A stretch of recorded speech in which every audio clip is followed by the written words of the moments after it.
Hello, a very lovely good evening from here in Delhi, and hope that each one of you are absolutely fine, hail, and of course in fine spirits.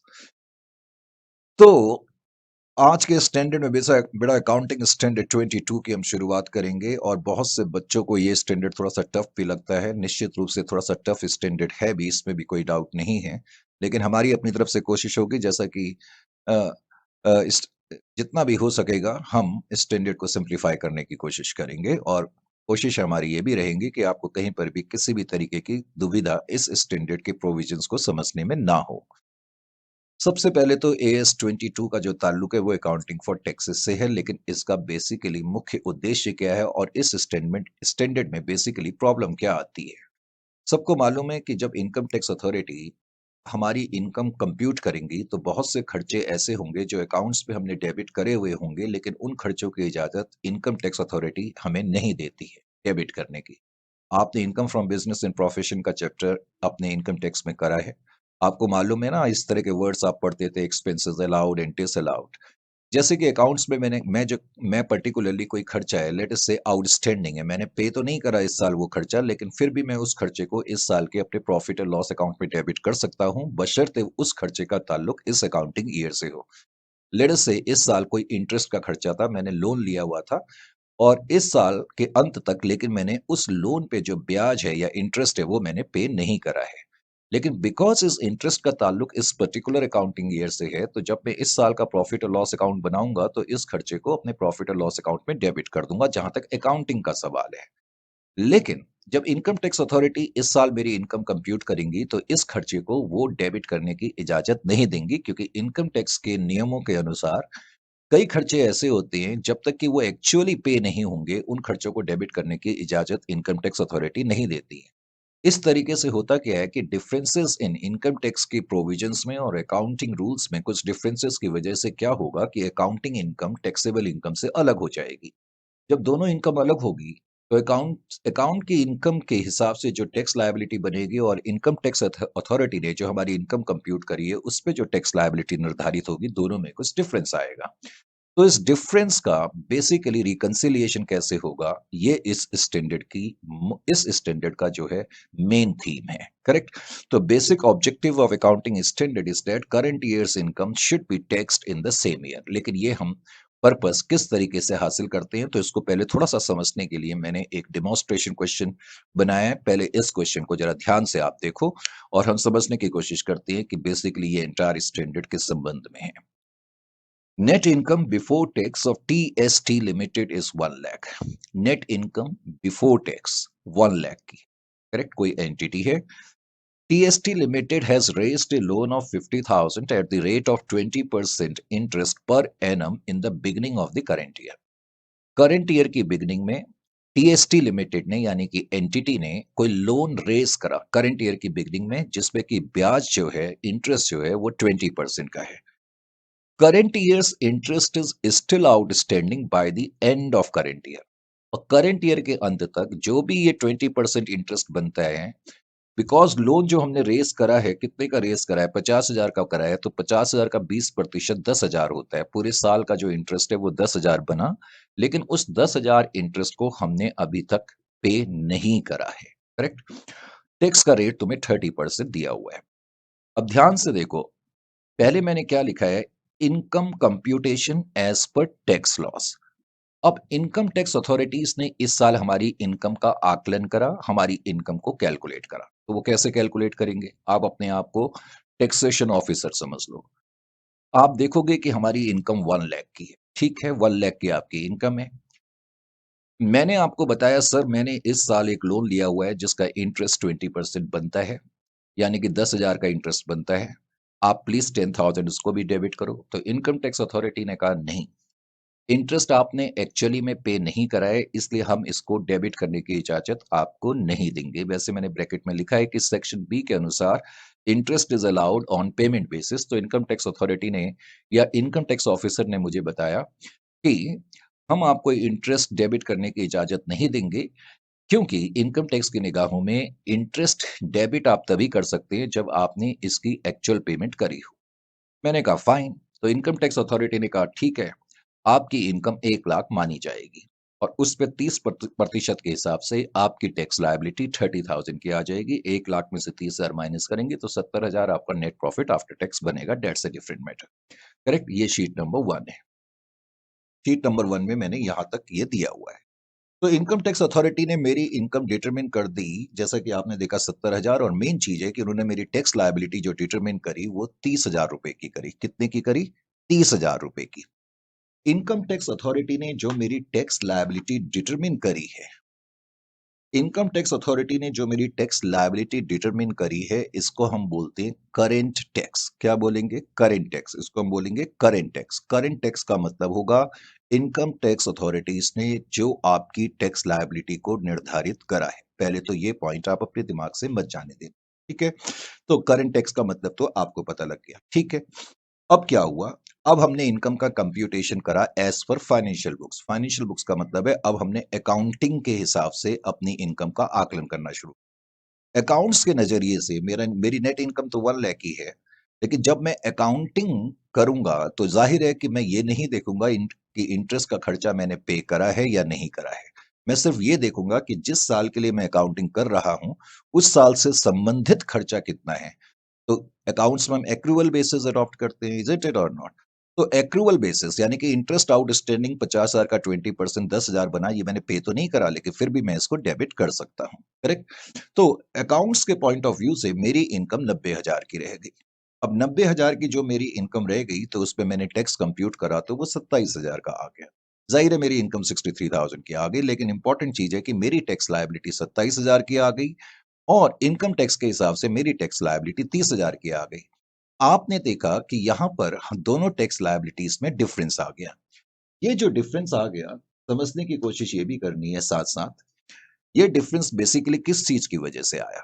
ये difference इसलिए आया, पहले तो जो tax के हिसाब से मेरी इनकम कंप्यूट हो गई, टैक्स के हिसाब से जो मेरी टैक्स लायबिलिटी कंप्यूट हो गई वो 30,000 की मेरी टैक्स लायबिलिटी कंप्यूट हो गई। इजंट इट और नॉट?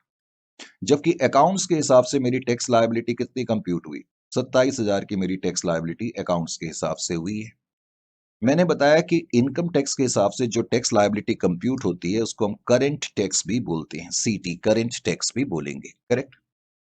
अब समस्या यहां पर यह है कि ये डिफरेंस क्यों आया?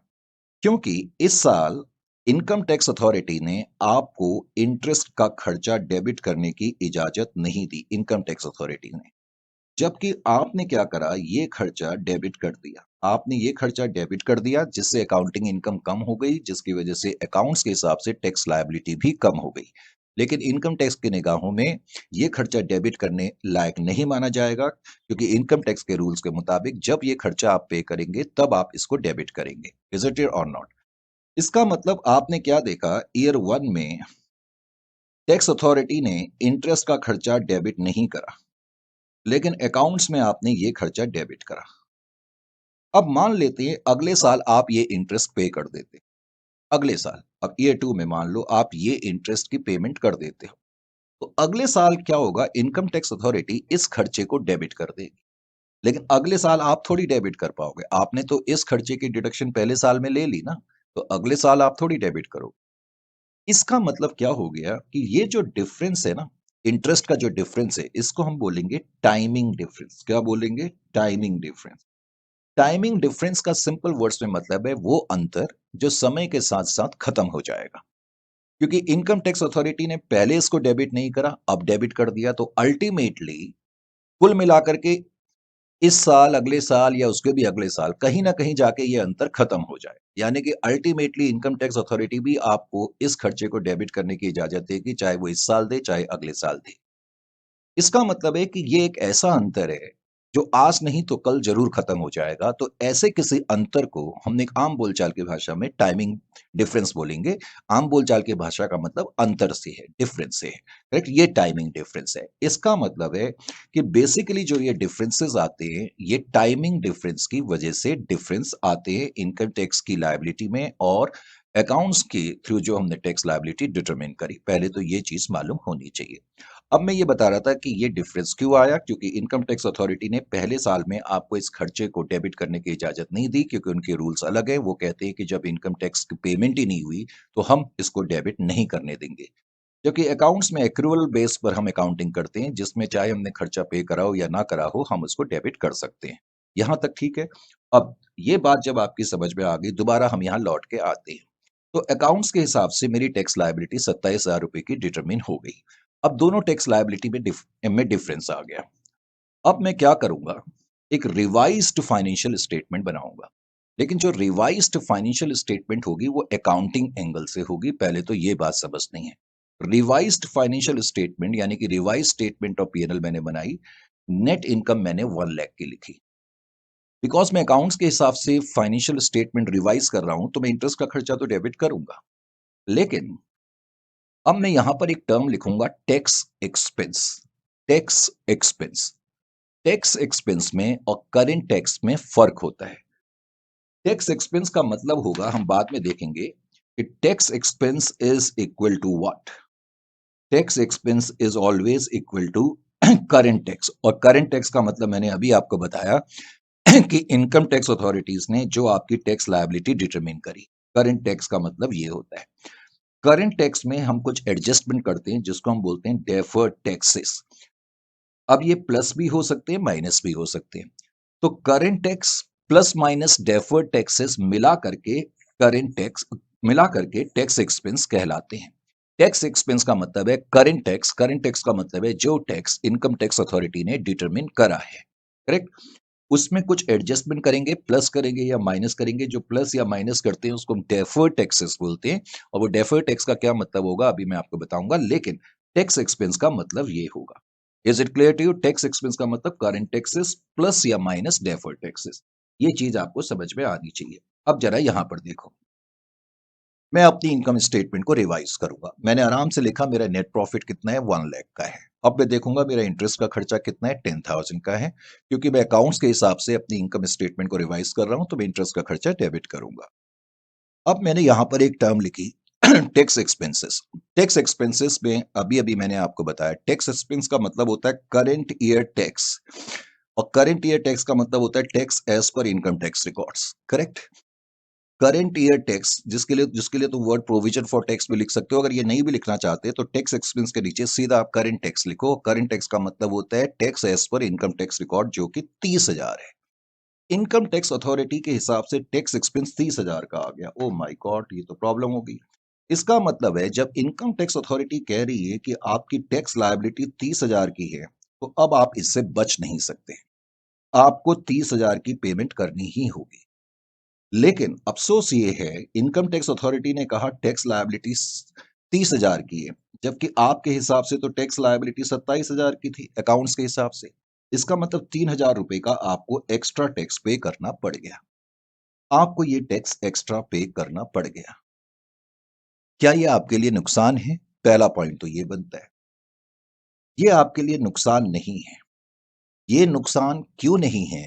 क्योंकि ये जो आप अभी एक्स्ट्रा पे कर रहे हैं, ये आपके लिए फ्यूचर में बेनिफिट लेकर के आएगा। ये जो आपने एक्स्ट्रा पेमेंट करी, ये कहीं ना कहीं फ्यूचर में आपके लिए बेनिफिट लेकर के आएगा। अब कैसे लेकर के आएगा, देखो यहां पर अभी मैं आपको बता रहा था कि पहले साल में इनकम टैक्स अथॉरिटी ने आपका खर्चा इंटरेस्ट का डेबिट नहीं करा। लेकिन अगले साल क्या होगा, जब इनकम टैक्स अथॉरिटी आपकी इनकम को कंप्यूट करेंगी तो वो इस खर्चे को डेबिट करेंगी। जबकि अकाउंट्स में आप इस खर्चे को डेबिट नहीं करेंगे, क्योंकि आप पहले ही डेबिट कर चुके हैं फर्स्ट ईयर में। अगले साल जब आप इंटरेस्ट की पेमेंट करेंगे, तो इनकम टैक्स अथॉरिटी आपकी इनकम को कम कर देंगी अगले साल। इसका मतलब जो बेनिफिट इनकम टैक्स ने आपको इस साल नहीं दिया, वो बेनिफिट इनकम टैक्स अथॉरिटी आपको अगले साल देगी।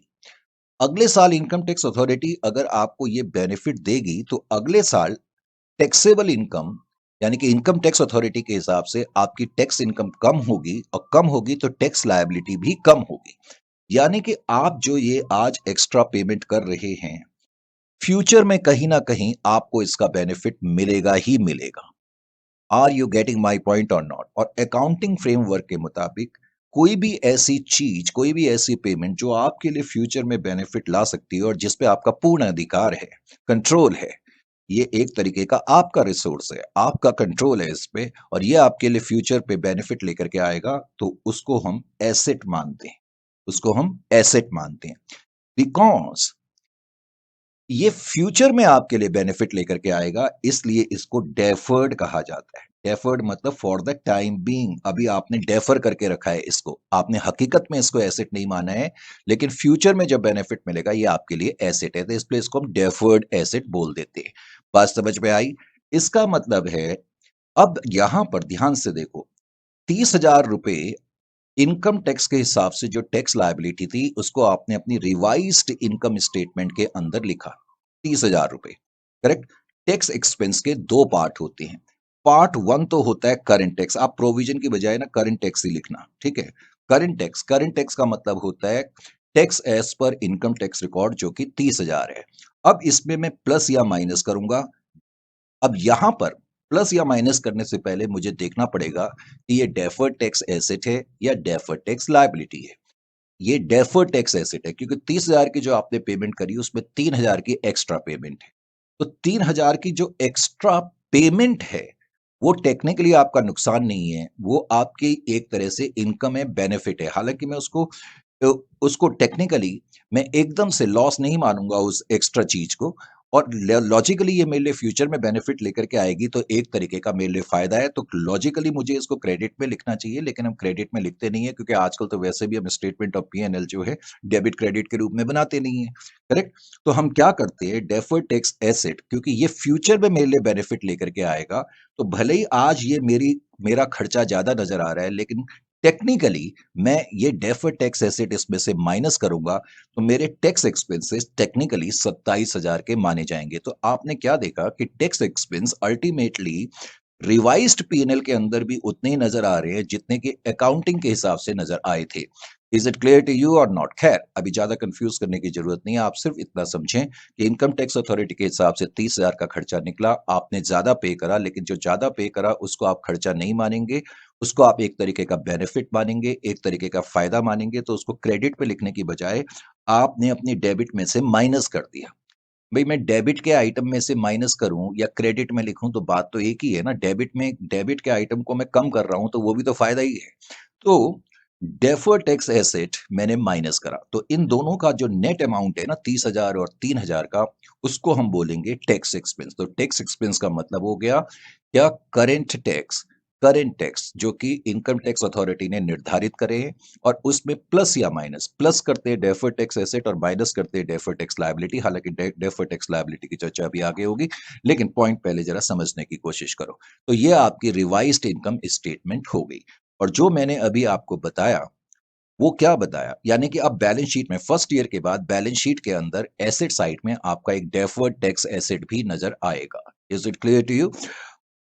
तो मैंने ये बताया कि जो टैक्स एक्सपेंस होते हैं उसके दो पार्ट होंगे। एक तो करंट टैक्स का मतलब है वो टैक्स जो इनकम टैक्स अथॉरिटी ने निर्धारित करा है, और उसमें हम प्लस करते हैं डेफर्ड टैक्सेस, और डेफर्ड टैक्सेस जो होते हैं वो डेफर्ड टैक्स एसेट भी हो सकते हैं, डेफर्ड टैक्स लायबिलिटी भी हो सकता है।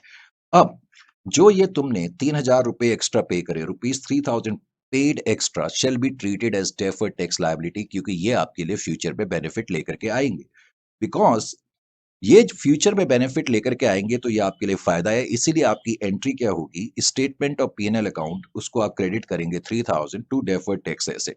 तो एक तो फायदा हो गया।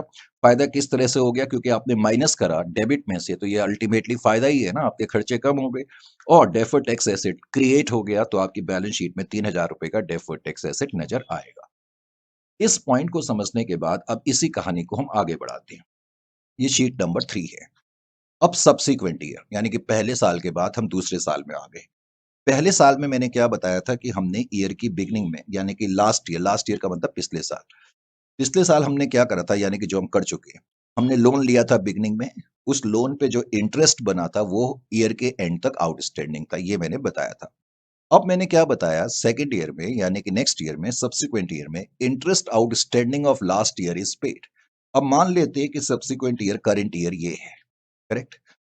और मान लेते हैं करंट ईयर में पिछले साल का आउटस्टैंडिंग इंटरेस्ट कहीं आपने इस साल बीच में पे कर दिया, यानी कि इस साल जो पिछले साल का इंटरेस्ट आउटस्टैंडिंग था वो आपने करंट ईयर में पे कर दिया।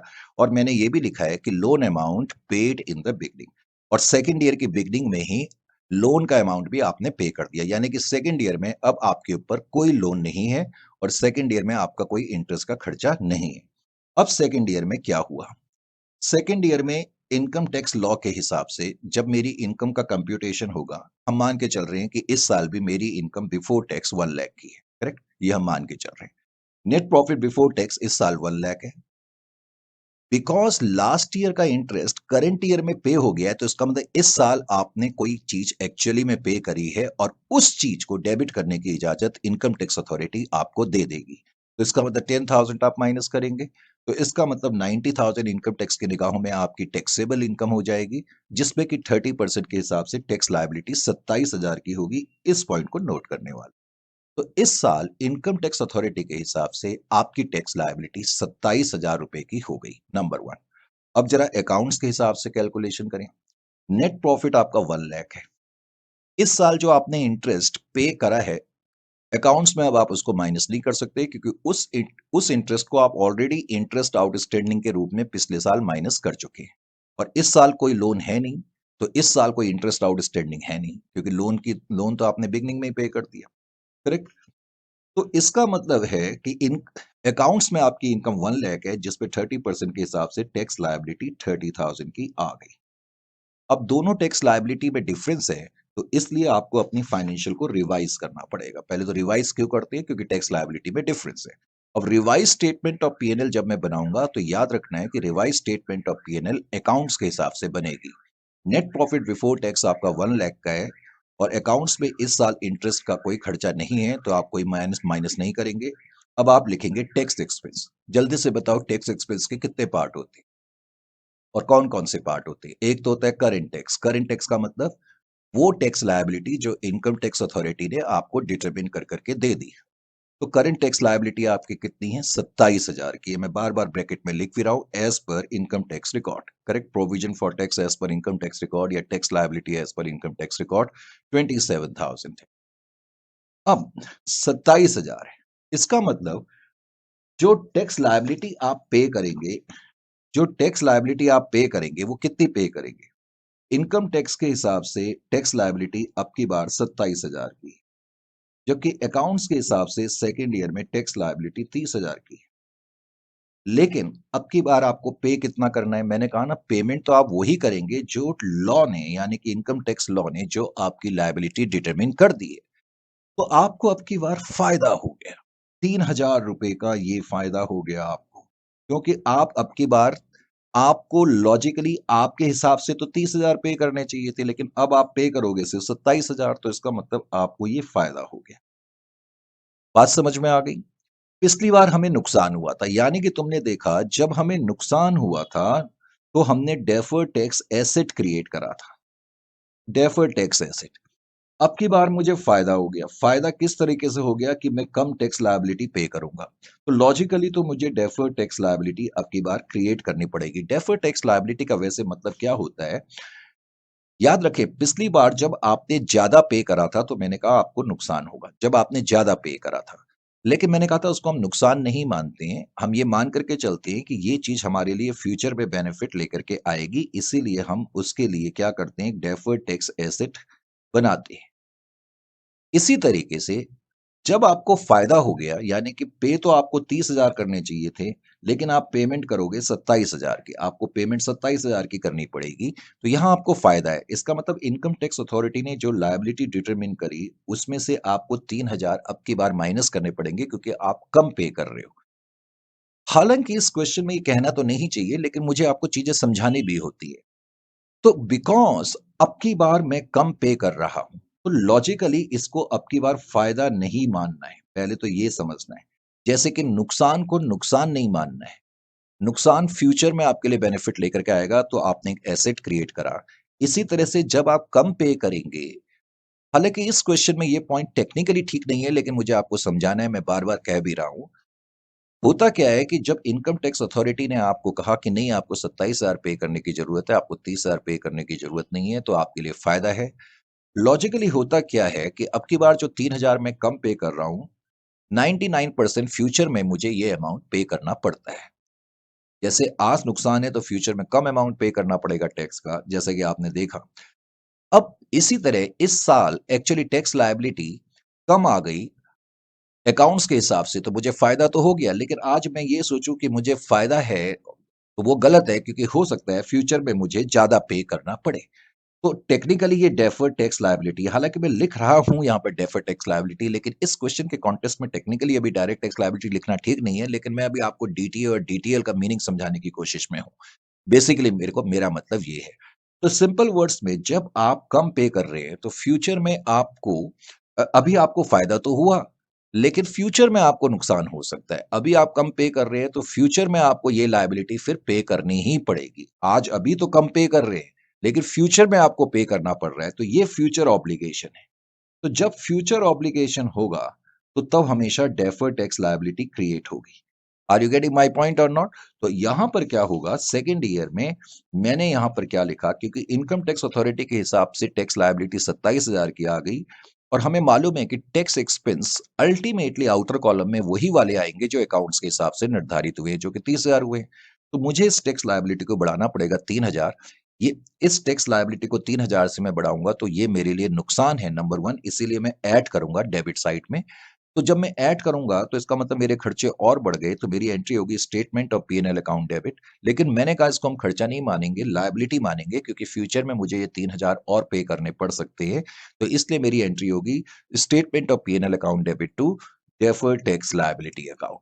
तो अब आपकी समझ में आ जाना चाहिए, हम कह सकते हैं कि जहां तक टैक्स एक्सपेंस का सवाल है, अब टैक्स एक्सपेंस के दो कंपोनेंट होते हैं, ये तो आपको मालूम है ही। करंट टैक्स, जो कि इनकम टैक्स अथॉरिटी ने जो आपकी टैक्स लायबिलिटी निर्धारित करी है, plus DTA deferred tax asset, या फिर current tax minus DTL, sorry plus DTL, और ये माइनस।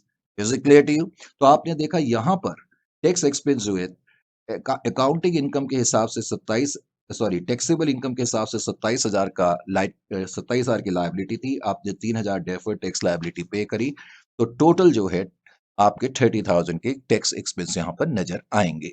अब दूसरा पॉइंट क्या है, जब सेकेंड ईयर आपका खत्म होगा तो आपकी बैलेंस शीट के अंदर पोजीशन क्या है, सेकेंड ईयर के खत्म होने के बाद एसेट साइड में एक तो डेफर्ड टैक्स एसेट नजर आ रहा है जो कि आपने फर्स्ट ईयर में क्रिएट करा था 3,000 का, और सेकेंड ईयर में आपने डेफर्ड टैक्स लायबिलिटी क्रिएट कर दी 3,000 की। यानी कि सेकेंड ईयर के बाद पोजीशन ये है बैलेंस शीट के अंदर, डेफर्ड टैक्स एसेट भी नजर आ रहा है, डेफर्ड टैक्स लायबिलिटी भी नजर आ रही है, और दोनों का टेक्निकली अमाउंट भी सेम है। तो स्टैंडर्ड कहता है कि दो में से कोई एक चीज आप दिखाओ। तो अब मैं क्या करूंगा, इन दोनों को खत्म कर दूंगा। ये एसेट है, एसेट का डेबिट बैलेंस होता है, उसको कम करने के लिए हम क्रेडिट करते हैं। तो इसलिए सेकंड ईयर में मैंने एंट्री लिख दी डेफर्ड टैक्स लायबिलिटी, लायबिलिटी को मैंने खत्म कर दिया 3,000 टू डेफर्ड टैक्स एसेट 3,000। तो इस तरह अब सेकंड ईयर के बाद ना डेफर्ड टैक्स एसेट है ना डेफर्ड टैक्स लायबिलिटी है। Is it clear to you? तो ये चीजें आपको समझ में आनी चाहिए, और इसको थोड़ा डीपली समझने की कोशिश करते हैं केस स्टडी 2 से। कहता है net profit before providing for tax and depreciation of SQM limited is rupees 1 lakh. कोई एंटिटी है एसक्यूएम लिमिटेड, उसका जो नेट प्रॉफिट है डेप्रिसिएशन और टैक्स प्रोवाइड करने से पहले 1 लाख का है। कह रहे हैं एसक्यूएम लिमिटेड ने इस साल परचेज करा एक इक्विपमेंट जो कि 30,000 में हमने परचेज करा during the year and having a life of 3 years, और उसकी लाइफ लेकिन 3 साल की है। फिर उसने कहा as per tax laws depreciation on such assets, और वो कह रहा है कि ये जो एसेट है ना आपने साइंटिफिक रिसर्च के लिए यूज करा है, लेकिन तुम्हें क्वेश्चन में दिया ही हुआ है कि इनकम टैक्स लॉ के मुताबिक ये जो एसेट है, आपने इनकम टैक्स में income from business and profession में सेक्शन 35 पढ़ा होगा, उसमें भी ये डिडक्शन दी जाती है। खैर ज्यादा कंफ्यूज करने की जरूरत नहीं है, तुम्हें क्वेश्चन में हर चीज मौजूद मिले। वो कहता है इनकम टैक्स लॉ के हिसाब से ये जो डेप्रिसिएशन है इस एसेट का, एसेट 30,000 का है तो उसमें टोटल डेप्रिसिएशन 30,000 का ही हो सकता है ना, 40,000 का तो हो नहीं सकता। वो कहता है इस एसेट का जो डेप्रिसिएशन है वो पूरा का पूरा आप अलाउड है इनकम टैक्स में in the very first year, यानी कि फर्स्ट ईयर के पीएनएल में ही आप 30,000 रुपए डेबिट कर सकते हो इनकम टैक्स में। लेकिन अकाउंट्स में इसका मतलब क्या हो गया, ध्यान से देखें, जब मैं एनालिसिस करूं इस स्टेटमेंट को तो इसका मतलब क्या हो गया कि इनकम टैक्स में फर्स्ट ईयर में ही मैं इक्विपमेंट का जो डेप्रिसिएशन का खर्चा है 30,000, क्योंकि इक्विपमेंट की कॉस्ट 30,000 है तो उसका टोटल डेप्रिसिएशन 30,000 का होगा ना, तो पूरा 30,000 का जो डेप्रिसिएशन इक्विपमेंट का मैं फर्स्ट ईयर में ही क्लेम कर सकता इनकम टैक्स में। इसका मतलब इनकम टैक्स में मैं सेकंड ईयर में और थर्ड ईयर में कुछ भी खर्चा डेबिट नहीं करूंगा, लेकिन अकाउंट्स में अब ये 30,000 का खर्चा है, तो 30,000 डिवाइडेड बाय 3, 10,000, 10,000, यानी कि मैं इस खर्चे को क्लेम करूंगा पहले साल में 10,000, दूसरे साल में 10,000, तीसरे साल में 10,000। हालांकि तुम देखोगे 3 साल के बाद ये टाइमिंग डिफरेंस खत्म हो जाएगा, तो ये भी टाइमिंग डिफरेंस है। याद रखें, जो अंतर है इनकम टैक्स लायबिलिटी में और अकाउंटिंग इनकम टैक्स लायबिलिटी में, वो सिर्फ टाइमिंग डिफरेंस से ही आएंगे। टाइमिंग डिफरेंस का मतलब है ऐसे डिफरेंसेस जो समय के साथ साथ कभी ना कभी एक मुकाम पर आ जाएंगे, यानी कि वो डिफरेंसेस खत्म हो जाएंगे। यानी कि 3 साल के बाद इनकम टैक्स में भी आपने 30,000 डेप्रिसिएशन डेबिट करा और प्रॉफिट और लॉस अकाउंट में भी 30,000 का डिफरेंस डेबिट करा, तो ये खर्चा, ये अंतर खत्म हो गया ना 3 साल के बाद। इसका मतलब 3 साल के बाद आपका ना डेफर्ड टैक्स एसेट होना चाहिए, ना डेफर्ड टैक्स लायबिलिटी होनी चाहिए। अब इसको डीपली समझने की कोशिश करते हैं। फर्स्ट ईयर की बात करते हैं। Income computation as per tax laws. First year में पहले इनकम टैक्स के हिसाब से आप अपनी इनकम कंप्यूट करेंगे। जाहिर है पहले तो नेट प्रॉफिट लिखेंगे बिफोर इनकम टैक्स 1 लाख। अब इनकम टैक्स में जब आप कंप्यूट करेंगे तो पूरे 30,000 डेबिट कर देंगे, ये 30,000 पूरे डेबिट कर देंगे ना आप, क्योंकि इनकम टैक्स अलाउ कर रहा है आपको कि जितना भी 3 साल का डेप्रिसिएशन आप पहले साल में डेबिट कर सकते हो। तो आपकी टैक्स लायबिलिटी 70,000 की आ गई, तो सॉरी टैक्सेबल इनकम 70,000 की आ गई, और 30% हम मान क्या लेते हैं, क्वेश्चन में दिया ही है 30% टैक्स रेट, तो 21,000 रुपीज की आपकी टैक्स लायबिलिटी है। इस टैक्स लायबिलिटी को करंट टैक्स कहते हैं। करेक्ट। अब हम इस शीट को मैं इधर रख देता हूं, ये अगली शीट है, शीट नंबर 6। अब अकाउंटिंग रिकॉर्ड्स के हिसाब से, यानी कि अकाउंट्स के हिसाब से मैं टैक्स कंप्यूट करूंगा। बताओ नेट इनकम कितनी है आपकी, 1 लाख। अब जरा मेरे को जल्दी से बताओ इस साल डेप्रिसिएशन कितना माइनस करोगे फर्स्ट ईयर में अकाउंट्स में। सर 10,000 करेंगे। जब आपने 10,000 डेप्रिसिएशन माइनस करा तो आपकी इनकम कितनी आ रही है, 90,000। उस पर टैक्स लायबिलिटी कितनी आ रही है, 27,000। तो टैक्स लायबिलिटी आपकी 27,000 रुपए की आ गई। ठीक है। अब ये टैक्स लायबिलिटी आपकी 27,000 की आ गई। अब मैं यहां पर रफ शीट ले लेता, ये मैंने रफ शीट ले ली। बताओ जरा टैक्स के हिसाब से आपकी टैक्स लायबिलिटी कितनी थी। टैक्सेशन के हिसाब से टैक्स लायबिलिटी आपकी 21,000 की। अकाउंट्स के हिसाब से आपकी टैक्स लायबिलिटी कितनी है, 27,000 है। यानी कि अकाउंट्स के हिसाब से 27,000 है। ध्यान से सोचो आपको पे कितने करनी है, how much you are suppose to pay. Sir pay तो हमें इतना ही करना है। क्यों करना है, क्योंकि ये लायबिलिटी टैक्सेशन अथॉरिटी ने डिटरमिन करी है। इसका मतलब आपके हिसाब से 27,000, एंटिटी के हिसाब से 27,000 की टैक्स लायबिलिटी आ रही है, लेकिन टैक्सेशन अथॉरिटी के हिसाब से आपकी टैक्स लायबिलिटी केवल 21,000 की है। फायदा है या नुकसान? सर फायदा है। क्यों फायदा है, क्योंकि एंटिटी जितना सोच रही थी पे करने का, उससे कम पे करने पड़ेंगे। तो कितने का फायदा हो गया, 6,000 का फायदा हो गया। अब यानी कि बाद में जब मैं प्रॉफिट एंड लॉस अकाउंट में दिखाऊंगा तो करंट टैक्स में कितने दिखाऊंगा, 21,000 के। करंट टैक्स में मैं क्या करूंगा, अब की बार प्लस करूंगा, क्योंकि अल्टीमेटली आउटर कॉलम में मुझे 27,000 ही दिखाने पड़ेंगे। आउटर कॉलम यानी कि अल्टीमेटली जो आपके टैक्स एक्सपेंस होंगे वो उतने ही होंगे जो आपकी अकाउंटिंग इनकम के आधार पर टैक्स लायबिलिटी कंप्यूट हुई है। तो करंट टैक्स 21,000 के हैं, तो इसका मतलब मुझे इसको बढ़ाना है 6,000। करेक्ट। हालांकि मैं क्या सोच रहा हूं कि मुझे फायदा हो गया 6,000 रुपए का, क्योंकि मुझे कम पे करने पड़े। लेकिन मैं ये जानता हूं कि आज मैंने ये कम पे करा है, लेकिन कल फ्यूचर में मुझे ये 6,000 पे करने पड़ेंगे। इसलिए डेफर्ड टैक्स लायबिलिटी क्रिएट हो जाएगी। डेफर्ड टैक्स लायबिलिटी आपकी क्रिएट हो जाएगी। बात समझ में आ गई? तो इसलिए जब मैं रिवाइज्ड फाइनेंशियल स्टेटमेंट बनाऊंगा, तो जो कि अकाउंट्स के हिसाब से बनेगी, 1 लाख मेरी इनकम है, अकाउंट्स में डेप्रिसिएशन आपने 10,000 माइनस करा, 90,000। अब आप टैक्स एक्सपेंस लिखेंगे। टैक्स एक्सपेंस के दो पहलू होते हैं, करंट टैक्स जो कि टैक्स लायबिलिटी ने आपकी टैक्स लायबिलिटी डिटरमिन करी है। बाहर के कॉलम में पहले आप फिगर लिख ले 27,000, बाहर के कॉलम में वही फिगर आएगी जो अकाउंटिंग इनकम पर आधारित टैक्स लायबिलिटी 27,000। लेकिन इस 27 को दो हिस्सों में बांटना पड़ेगा, जिसमें करंट ईयर का टैक्स 21,000 माना जाएगा और डेफर्ड टैक्स लायबिलिटी आपकी 6,000 की मानी जाएगी। Is it clear to you और नॉट?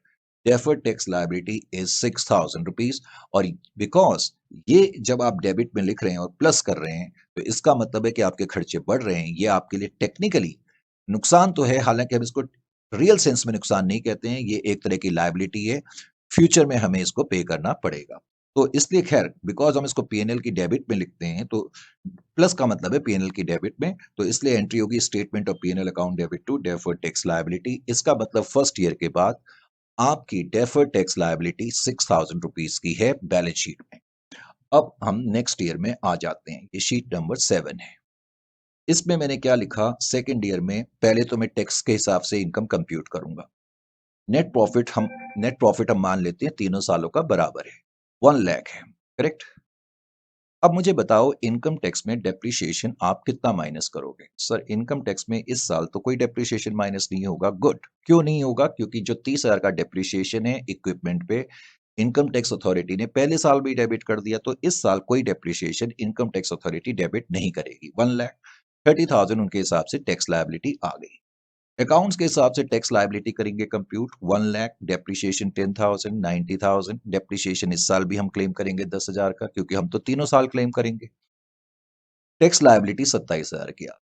अब जरा मैं एक बार फिर से रफ शीट ले लेता हूं आपको समझाने के लिए। अब सेकेंड ईयर में क्या पोजीशन हो गई, आपकी टैक्स लायबिलिटी जो है वो आ गई आपकी कितने की, 30,000 की, 30,000 की। टैक्स लायबिलिटी आपकी इनकम टैक्स अथॉरिटी के हिसाब से 30,000 है, जबकि अकाउंट्स के हिसाब से ये टैक्स लायबिलिटी अब की बार कितनी की है, 27,000 की, कितनी, 21,000 की है, 27,000 की, 27,000 की टैक्स लायबिलिटी, करेक्ट। 27,000 की आपकी टैक्स लायबिलिटी है, करेक्ट।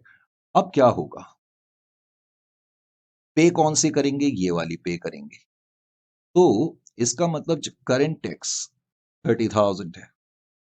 करंट टैक्स का मतलब जो आपको टैक्स पे करना है, लेकिन बाहर के कॉलम में 27,000 ही दिखाना पड़ेगा जब मैं रिवाइज स्टेटमेंट ऑफ पीएनएल बनाऊंगा। तो इसका मतलब अब की बार मैं 3,000 रुपए इसमें से माइनस करूंगा।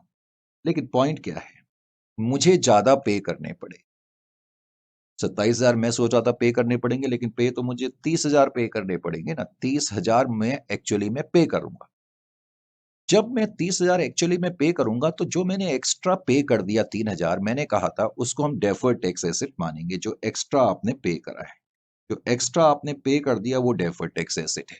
तो इसलिए आपके जो टैक्स एक्सपेंस हो जाएंगे रिवाइज में, वो इस तरीके से नजर आएंगे। Is it clear to you? तो इस तरीके से जब आप रिवाइज्ड स्टेटमेंट बनाएंगे, रिवाइज स्टेटमेंट, तो 1 लाख, क्योंकि रिवाइज स्टेटमेंट अकाउंट्स के हिसाब से ही बनेगी, तो डेप्रिसिएशन इस साल का सेकंड ईयर का 10,000, tax expense current tax income tax authority ने डिटरमिन करे 30,000, आपने 3,000 जो एक्स्ट्रा पे करे उसको आप deferred tax liability, deferred tax asset के रूप में ट्रीट करोगे, और आउटर कॉलम में 27,000 रुपए हम दिखाएंगे। आउटर कॉलम में मैंने कहा वही खर्चा आएगा जो इनकम टैक्स अथॉरिटी के हिसाब से डिटरमिन हुआ है। इसका मतलब अब सेकेंड ईयर के बाद पोजीशन क्या है डेफर्ड टैक्स एसेट और डेफर्ड टैक्स लायबिलिटी की, अगर आप ध्यान से देखो। फर्स्ट ईयर में आपने डेफर्ड टैक्स एसेट जो क्रिएट करा था, कितने का क्रिएट करा था, फर्स्ट ईयर की शीट 6,000 का डेफर्ड टैक्स लायबिलिटी क्रिएट करी। फर्स्ट ईयर में आपकी deferred tax liability balance sheet के अंदर नजर आ रही है 6,000 की। सेकेंड ईयर में आपका डेफर्ड टैक्स एसेट नजर आ रहा है 3,000 का। बिकॉज सेकेंड ईयर में, यानी कि सेकेंड ईयर के एंड में जब बैलेंस शीट बनेगी तो एसेट साइड में डेफर्ड टैक्स एसेट 3,000 और डेफर्ड टैक्स लायबिलिटी जो है वो 6,000 की नजर आ रही है। लेकिन मैं बार बार कह रहा हूं कि स्टैंडर्ड कहता है ये दो में से कोई एक चीज नजर आनी चाहिए। इसका मतलब सेकेंड ईयर के एंड में टेक्निकली मैं कह सकता हूं डेफर्ड टैक्स लायबिलिटी जो 6,000 की है उसमें से मैं डेफर्ड टैक्स एसेट माइनस कर दूं 3,000, तो मैं कह सकता हूं कि अब सिर्फ डेफर्ड टैक्स लायबिलिटी 3,000 की, ये कहा जा सकता है। इसका मतलब सेकेंड ईयर के एंड तक मेरी डेफर्ड टैक्स लायबिलिटी अब 3,000 की है। अब तुम थर्ड ईयर में आ गए। हालांकि थर्ड ईयर में मैंने दोबारा से ये अकाउंटिंग नहीं करी है, लेकिन मैं समझाने के लिए आपको कर सकता हूँ। जो आपने सेकंड ईयर में काम करा है ना, वही थर्ड ईयर के लिए भी होगा। क्योंकि थर्ड ईयर में जब इनकम टैक्स अथॉरिटी बनाएंगी, अपनी अकाउंटिंग करेंगी, तो यही पोजीशन होगी। भाई 1 लाख की इनकम है, इनकम टैक्स कोई होगा, सॉरी डेप्रिसिएशन कुछ होगा नहीं, तो इसका मतलब थर्ड ईयर में भी टैक्स लायबिलिटी 30,000 की आएगी इनकम टैक्स अथॉरिटी के हिसाब से। और थर्ड ईयर में जब अकाउंट्स में इनकम कंप्यूट होगी तो 10,000 माइनस करने के बाद 90,000 और टैक्स लायबिलिटी 27,000 की आएगी। यानी कि थर्ड ईयर में भी टैक्स लायबिलिटी जो है वो 30,000 की है और अकाउंटिंग लायबिलिटी 27,000 की। इसका मतलब थर्ड ईयर में भी आप ज्यादा पे कर रहे हैं, यानी कि थर्ड ईयर में भी आपने एक्स्ट्रा पेमेंट करी तो थर्ड ईयर में फिर से डेफर्ड टैक्स एसेट क्रिएट हो जाएगा। इसका मतलब जब थर्ड ईयर में भी डेफर्ड टैक्स एसेट क्रिएट होगा तो थर्ड ईयर में डेफर्ड टैक्स लायबिलिटी 3,000 की थी और इस साल भी डेफर्ड टैक्स एसेट 3,000 का क्रिएट हो जाएगा। तो इसका मतलब आउटर कॉलम में कुछ नहीं आएगा। इसका मतलब थर्ड ईयर के बाद बैलेंस शीट में डेफर्ड टैक्स एसेट नहीं आएंगे। तो ये मैंने सेकेंड ईयर का बताया था और सेकेंड ईयर में मैं आपको ये बताने की कोशिश भी कर रहा था। सेकेंड ईयर के बाद सेकेंड ईयर में जब आपने डेफर्ड टैक्स एसेट क्रिएट करा, सेकेंड ईयर की बात मैं बता रहा हूँ, ये अभी सेकेंड ईयर की बात चल रही है। सेकेंड ईयर में मैंने आपको बताया कि डेफर्ड टैक्स एसेट क्रिएट हुआ तो आपकी एंट्री होगी deferred tax asset account debit to statement of PNL account. फिर मैंने आपको ये बताया सेकेंड ईयर के एंड तक पोजीशन ये है कि डेफर्ड टैक्स लायबिलिटी में 6,000 का बैलेंस है और डेफर्ड टैक्स एसेट में 3,000 का बैलेंस है। इसीलिए हमें नेट बैलेंस यानी कि इन दोनों को इकट्ठे नहीं लिखना चाहिए। तो हम डेफर्ड टैक्स एसेट को डेफर्ड टैक्स लायबिलिटी के अगेंस्ट ऑफसेट कर देते हैं। इसको हम बोलते हैं ऑफसेटिंग।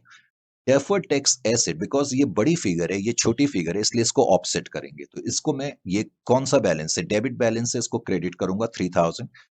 डेफर्ड टैक्स लायबिलिटी के अगेंस्ट मैंने ऑफसेट कर दिया तो एंट्री होगी deferred tax liability to deferred tax asset. इस एंट्री के करने के बाद अब बैलेंस शीट जब बनेगी सेकेंड ईयर की तो सेकेंड ईयर में डेफर्ड टैक्स लायबिलिटी ही नजर आएगी 3,000 की इस एंट्री के बाद। और थर्ड ईयर में जो मैं बताने की कोशिश कर रहा था, थर्ड ईयर में भी बिकॉज आप ज्यादा पे करेंगे तो आप एक एंट्री लिखेंगे deferred tax asset account debit to statement of PNL. 3,000 आप ज्यादा क्यों पे करेंगे, क्योंकि थर्ड ईयर में भी इनकम टैक्स लायबिलिटी 30,000 की होगी और अकाउंटिंग टैक्स लायबिलिटी 27,000 की होगी, तो आप ज्यादा पे करेंगे, इसलिए आपकी ये एंट्री पहले होगी deferred tax asset account debit to statement of PNL. अब इस एंट्री के करने से क्या हो गया, जो मैं आपको बताने की कोशिश कर रहा था, जब आपने ये एंट्री करी तो डेफर्ड टैक्स लायबिलिटी तो आपकी पहले से ही है बैलेंस शीट में 3,000 की, इजंट इट और नॉट। और अब ये डेफर्ड टैक्स एसेट भी आ गया। अब मैंने कहा ये दोनों तो इकट्ठे रह ही नहीं सकते, तो इसलिए इन दोनों को खत्म करने के लिए एक एंट्री और करनी पड़ती है, deferred tax liability to deferred tax asset. Liability को कम करने के लिए हम डेबिट करते हैं, एसेट को कम करने के लिए हम क्रेडिट करते हैं। तो इस तरह थर्ड ईयर के बाद अब ना डेफर्ड टैक्स एसेट है ना deferred tax liability. Is it clear to you? अब आगे की तरफ बढ़ते हैं, अकाउंटिंग कुछ कॉन्सेप्ट्स की बात कर लेते हैं। अकाउंटिंग इनकम का सिंपल वर्ड्स में मतलब है कि आपकी net profit as per financial books, correct. Net profit before tax वैसे इसका मतलब होता है। इसी तरह टैक्सेबल इनकम का मतलब है income as per income tax law, of course before tax. फिर करंट टैक्स का मतलब मैं आपको अब कई बार बीच में बता चुका हूं। करंट टैक्स का मतलब है tax as per income tax laws. और डेफर्ड टैक्स को हम डिफाइन करते हैं tax effect of timing difference. Timing difference की वजह से जो टैक्स में इफेक्ट आता है उसको डेफर्ड टैक्स कहते हैं। और डेफर्ड टैक्स लायबिलिटी भी हो सकता है, डेफर्ड टैक्स एसेट भी हो सकता है। शीट नंबर 9 में मैंने, और ये क्वेश्चन कई बार पूछा भी गया है कि give to examples of timing difference, तो हालांकि कई एग्जांपल हैं, यहाँ मैंने 2-3 दिए हैं। टाइमिंग डिफरेंस हो सकते हैं डेप्रिसिएशन की वजह से या expenses not deductible Holi like preliminary expense. अब आपको मालूम है ना कि इनकम टैक्स में जो प्रिलिमिनरी एक्सपेंसेस होते हैं वो एकदम से आप पूरे के पूरे डेबिट नहीं कर सकते, करेक्ट। उसको आप 5 इंस्टॉलमेंट में डेबिट करते हो, जबकि अकाउंट्स में प्रिलिमिनरी एक्सपेंस आप पूरे के पूरे जिस साल आपने करे हैं पीएनएल अकाउंट में डेबिट कर सकते हो। तो इसी तरह से कई एक्सपेंसेस ऐसे होते हैं जो इनकम टैक्स में पेमेंट बेस पर होते हैं, जबकि सेम एक्सपेंसेस अकाउंट्स में एक्रूअल बेसिस पर होते हैं। तो ये टाइमिंग डिफरेंस के एग्जांपल्स हैं। याद रखें कि डेफर्ड टैक्स एसेट और डेफर्ड टैक्स लायबिलिटी तभी क्रिएट होगी जब टाइमिंग डिफरेंस होगा। Recognisation of tax expense. Tax expense का मतलब है जब अपने प्रॉफिट एंड लॉस अकाउंट में टैक्स एक्सपेंस लिखूंगा तो उसमें क्या लिखूंगा, तुमने देखा current tax plus deferred tax या माइनस डेफर्ड टैक्स। वैसे करंट टैक्स हम करते हैं प्लस डेफर्ड टैक्स लायबिलिटी करते हैं, या फिर current tax minus deferred tax asset करते हैं, इजंट इट और नॉट। डेफर्ड टैक्स एसेट क्या होते हैं? डेफर्ड टैक्स एसेट पहले तो कब क्रिएट होंगे, इस साल आपने ज्यादा पे करा। ज्यादा आपने पे इसलिए करा क्योंकि इनकम टैक्स अथॉरिटी ने आपकी टैक्स लायबिलिटी ज्यादा निर्धारित कर दी। लेकिन ज्यादा पे करने का मतलब है कि आपको फ्यूचर में ये बेनिफिट मिलेगा, अभी तो ये बेनिफिट आपने पोस्टपोन कर दिया है, इसका मतलब है फ्यूचर में आपको ये बेनिफिट मिलेगा। तो इसीलिए डेफर्ड टैक्स एसेट को हम डिफाइन करते हैं when income tax benefit is post upon that is entity shell receive the benefits in future. हमें फ्यूचर में बेनिफिट मिलेगा, आज हमें डिडक्शन नहीं मिली है लेकिन अगले साल डिडक्शन मिल जाएगी। तो deferred tax asset gets created, should be created only. अब एक लाइन मैंने ये भी लिखी है, हम डेफर्ड टैक्स एसेट क्रिएट तो करते हैं, करेक्ट, हम ये सोच करके क्रिएट करते हैं कि आज इनकम टैक्स अथॉरिटी ने मुझे इंटरेस्ट की, ब्याज की छूट नहीं दी है या किसी पर्टिकुलर एक्सपेंस की छूट नहीं दी है, वो अगले साल उसकी छूट मुझे मिल जाएगी, अगले साल इनकम टैक्स अथॉरिटी उसको डेबिट करेगी। ऐसे में डेफर्ड टैक्स एसेट क्रिएट तो होते हैं, लेकिन यहाँ एक मैंने लाइन लिखी है, कई बार आ जाता है right A note on deferred tax asset, तो ये लाइन इंपॉर्टेंट है। Deferred tax asset should be created only when there is a reasonable certainty that sufficient income will be available in future। अगर आप डेफर्ड टैक्स एसेट क्रिएट कर दो और future में कोई इनकम ही ना हो, तो वो डेफर्ड टैक्स एसेट का बेनिफिट तो आपको मिलेगा ही नहीं ना। तो इसीलिए डेफर्ड टैक्स एसेट लॉ कहता है कि डेफर्ड टैक्स एसेट तभी क्रिएट करनी चाहिए जब ये रीजनेबल श्योरिटी हो, सर्टेनिटी हो, संभावना हो कि फ्यूचर में आपकी सफिशिएंट इनकम होगी। यानी कि फ्यूचर में अगर आपको लगता है कि सफिशिएंट इनकम नहीं होगी, तो उस केस में आप डेफर्ड टैक्स एसेट क्रिएट नहीं करेंगे। अनएब्सॉर्ब्ड डेप्रिसिएशन और carry forward of losses. Unabsorbed depreciation or carry forward of losses, as per income tax laws, can can be offset against future tax income and pay less tax in future। Suppose मेरा कोई business में carry forward loss है, आपने पढ़ा हुआ है ना, carry forward income tax में भी आपने पढ़ा हुआ है कैरी फॉरवर्ड ऑफ लॉसेस।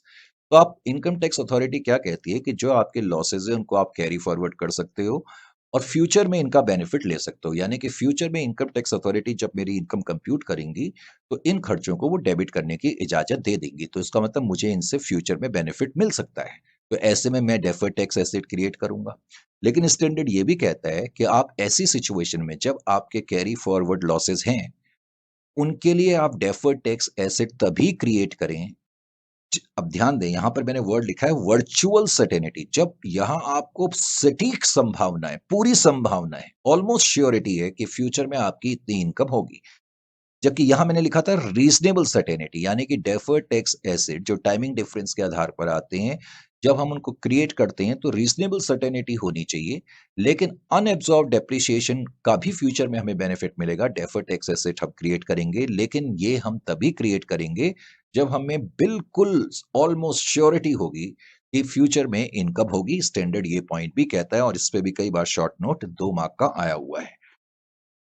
इसी से रिलेटेड एक क्वेश्चन मैंने करा, T9 Limited is a listed company and incurring heavy losses। T9 Limited नाम की कोई कंपनी है, listed कंपनी है and incurring heavy losses since last several years, and industry in which it is functioning, but functioning is not expected to perform better in the next few years।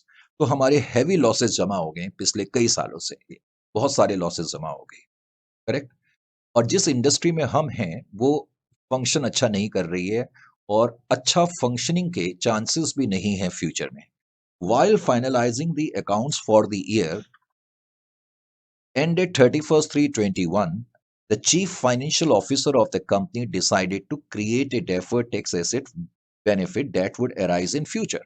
और इनका जो chief financial officer था उसने सोचा कि बहुत सारे losses जमा हो गए हैं, तो फ्यूचर में तो हमें इनको पीएनएल अकाउंट में डेबिट करने की इजाजत मिल जाएंगी, तो हमें फ्यूचर में कम टैक्स लायबिलिटी पे करनी पड़ेगी, तो डेफर्ड टैक्स एसेट क्रिएट कर दो। लेकिन यहां पर हमें डेफर्ड टैक्स एसेट क्रिएट नहीं करना चाहिए, क्योंकि डेफर्ड टैक्स एसेट क्रिएट करते समय टाइमिंग डिफरेंस के आधार पर तो होते ही हैं, लेकिन प्रूडेंस प्रूडेंस का मतलब है सोच के समझ के डेफर्ड टैक्स एसेट क्रिएट करने चाहिए। As per AS 22, deferred tax assets should be recognized for all timing differences subject to consideration of prudence। Prudence का मतलब है सोच के, समझ के, करेक्ट, अक्लमंदी से। Recognition of deferred tax asset with respect to unabsorbed depreciation and carry forward of losses, अभी मैंने आपको पिछले उसमें बताया भी था। Depreciation and carry forward of losses requires virtual certainty। Virtual certainty होनी चाहिए, यानी कि कुछ सपोर्टिव एविडेंस होनी चाहिए कि फ्यूचर में इतनी इनकम होगी, तभी आप डेफर्ड टैक्स एसेट क्रिएट करेंगे।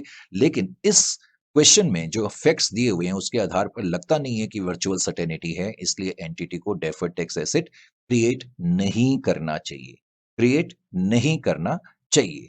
Is it clear to you और not? So till up to this particular point, things should be absolutely clear. So welcome again. Case study 4 से बेटा हम स्टार्ट करेंगे। केस स्टडी 4 में कहता है कि टी10 लिमिटेड नाम की कोई कंपनी है, provides following information. Depreciation as per accounting records is 2 lakh. Depreciation as per accounting records का मतलब है कि अकाउंट्स में डेप्रिसिएशन आपने 2 लाख का डेबिट करा है, लेकिन depreciation as per tax record happens to be 5 lakh, लेकिन टैक्स में आपने डेप्रिसिएशन जो डेबिट करा है वो 5 लाख का करा है। उसके अलावा उसने एक लाइन लिखी है, unabsorbed preliminary expenses as per tax record. Unabsorbed का मतलब है जो अभी तक एब्सॉर्व नहीं हुए हैं, और अभी तक जो एब्सॉर्व नहीं हुए हैं का सिंपल वर्ड्स में मतलब है कि ये खर्चे अभी तक डेबिट नहीं हुए हैं। लेकिन ये कहाँ डेबिट नहीं हुए हैं? ये टैक्स में डेबिट नहीं हुए हैं। इसका मतलब अकाउंट्स में तो डेबिट हो गए, लेकिन टैक्स में ये अभी तक डेबिट नहीं हुए हैं, नहीं हुए हैं। अब वो कहता है there is adequate evidence of future profit sufficiency, और हमें पूरा यकीन है कि फ्यूचर में सफिशिएंट प्रॉफिट होंगे। Show how much deferred tax liability should be recognized if tax rate is 50%। आइए जी जरा इसको हम यहीं पहले करते हैं, एकदम आंसर मैं आपको दिखाने से पहले मैं आपको समझा देता हूँ। वो कहता है कितना डेफर्ड टैक्स एसेट और कितनी डेफर्ड टैक्स लायबिलिटी मैं क्रिएट करूं, करेक्ट। एक तो वो कहता है कि अकाउंट्स में आपने जो डेप्रिसिएशन रिकॉर्ड करा 2 लाख का, और टैक्स में डेप्रिसिएशन आपने रिकॉर्ड करा 5 लाख का। सपोज में टैक्सेशन के हिसाब से, यानी कि टैक्स लॉस के हिसाब से टैक्स लायबिलिटी कंप्यूट कर रहा हूं, तो मैंने एक इमेजिनरी फिगर सोची, और मैंने फिगर ऐसी सोची जो इन दोनों से बड़ी हो, करेक्ट, 2 लाख 5 लाख से। तो मैंने मान लिया नेट प्रॉफिट 10 लाख का है। अब इनकम टैक्स में हमने डेप्रिसिएशन जो माइनस करा है, वो कहता है depreciation as per tax record is 5 lakh. इसका मतलब डेप्रिसिएशन आपने यहाँ पर 5 लाख का माइनस करा, इसका यही तो मतलब हो गया। इसका मतलब इनकम टैक्स के हिसाब से आपकी टैक्सेबल इनकम 5 लाख की है, और टैक्स रेट आपको अब की बार 50% दिया है, तो इसलिए आपकी टैक्स लायबिलिटी 2,50,000 की आ गई। इनकम टैक्स के हिसाब से 2,50,000 की टैक्स लायबिलिटी आ गई। आइए यही लायबिलिटी अब जरा हम कंप्यूट करने की कोशिश करते हैं अकाउंट्स के हिसाब से। अब फाइनेंशियल बुक्स के हिसाब से जब मैं अपनी इनकम कंप्यूट करूंगा, तो मेरा जो नेट प्रॉफिट है वो कितने का है? Net profit is 10 lakh, correct. लेकिन अकाउंट्स में मैंने डेप्रिसिएशन कितना माइनस करा है? 2 लाख का माइनस करा है। अकाउंट्स में डेप्रिसिएशन आपने कम माइनस करा, इसका मतलब accounting income 8 lakh, taxable income 5 lakh से ज्यादा है। टैक्सेबल इनकम तो इतनी थी ना, ये तो टैक्स लायबिलिटी है। अकाउंटिंग इनकम 8 लाख की है, उस पर 50% टैक्स कंप्यूट करोगे तो 4 लाख।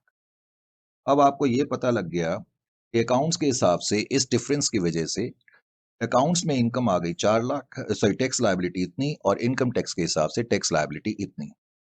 आपको मालूम है कि जब आप अपने टैक्स एक्सपेंस दिखाते हैं तो टैक्स एक्सपेंस के दो पार्ट होते हैं। एक तो होता है करंट टैक्स। करंट टैक्स का मतलब होता है इनकम टैक्स अथॉरिटी के हिसाब से जो टैक्स लायबिलिटी डिटरमिन हुई है, जो कि 2.5 लाख की है। लेकिन आउटर कॉलम में 4 लाख ही आएगा, क्योंकि ये अकाउंट्स के हिसाब से टैक्स लायबिलिटी डिटरमिन हुई। इसका मतलब इसको 4 लाख तक लाने के लिए प्लस करेंगे। तो अगर मैं प्लस करता हूं, वो हमेशा डेफर्ड टैक्स लायबिलिटी होगी। तो डेफर्ड टैक्स लायबिलिटी आपकी 1.5 लाख रुपए की क्रिएट हो गई। ये 1.5 लाख रुपए आप डायरेक्टली भी कंप्यूट कर सकते थे, लेकिन अब समझना ये है कि डेफर्ड टैक्स लायबिलिटी क्यों है। बड़ी सिंपल सी बात है, क्योंकि अकाउंट्स के हिसाब से टैक्स लायबिलिटी आपकी 4 लाख की थी, इनकम टैक्स लायबिलिटी के हिसाब से आपकी टैक्स लायबिलिटी 2.5 लाख की थी। इसका मतलब आप अभी कम पे कर रहे हैं। मैंने कहा था अभी जब कम पे कर रहे हैं तो आप उसको एकदम फायदे के रूप में मत लेना। आप अभी तो कम पे कर रहे हैं, लेकिन फ्यूचर में आपको ज्यादा पे करना पड़ेगा। तो इसलिए ये डेफर्ड टैक्स लायबिलिटी है, क्योंकि ये आपका फ्यूचर ऑब्लिगेशन है, करेक्ट। या आप डायरेक्टली भी कर सकते थे, सीधा आप डिफरेंस ले लो। डेप्रिसिएशन इनकम टैक्स में कितना है? 5 लाख। अकाउंट्स में डेप्रिसिएशन कितना है? 2 लैक्स। इन दोनों का डिफरेंस कितना है? 3 लाख। अगर मैं 3 लाख का 50% कंप्यूट करता तो तब भी 1,50,000 आ जाता। डेफर्ड टैक्स लायबिलिटी 1.5 लाख की आई, तो वो डायरेक्टली भी मैं कंप्यूट कर सकता था। जो टाइमिंग डिफरेंस है उनका डिफरेंस मैंने लिया, उस पर टैक्स रेट अप्लाई करा। लेकिन अगर मैं ऐसे करता तो मुझे ध्यान रखना पड़ेगा कि ये डेफर्ड टैक्स लायबिलिटी है या डेफर्ड टैक्स एसेट है, क्योंकि इसमें तो समझने में आसानी होती है, इसमें समझने में थोड़ी मुश्किल होती है। तो आप मन में इस तरह से मानेंगे कि जब इनकम टैक्स में आपने 5 लाख माइनस करे तो इनकम टैक्स में बिकॉज 5 लाख माइनस कर रहे हो तो इसका मतलब टैक्सेबल इनकम कम है। तो इसका मतलब जो भी टैक्स लायबिलिटी आपकी आ रही है वो अकाउंट्स की टैक्स लायबिलिटी से कम आएगी। अकाउंट्स की टैक्स लायबिलिटी से कम आएगी।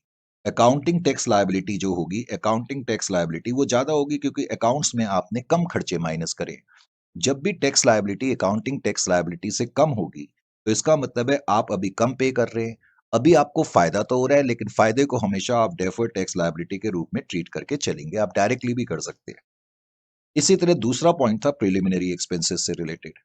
अब इनकम टैक्स अथॉरिटी ने क्या करा, प्रिलिमिनरी एक्सपेंस 30,000 का फिगर दिया है। वो कहता है इनकम टैक्स में ये खर्चे अनएब्सॉर्ब्ड है, यानी कि उन्होंने 30,000 के खर्चे अभी तक डेबिट नहीं करे हैं।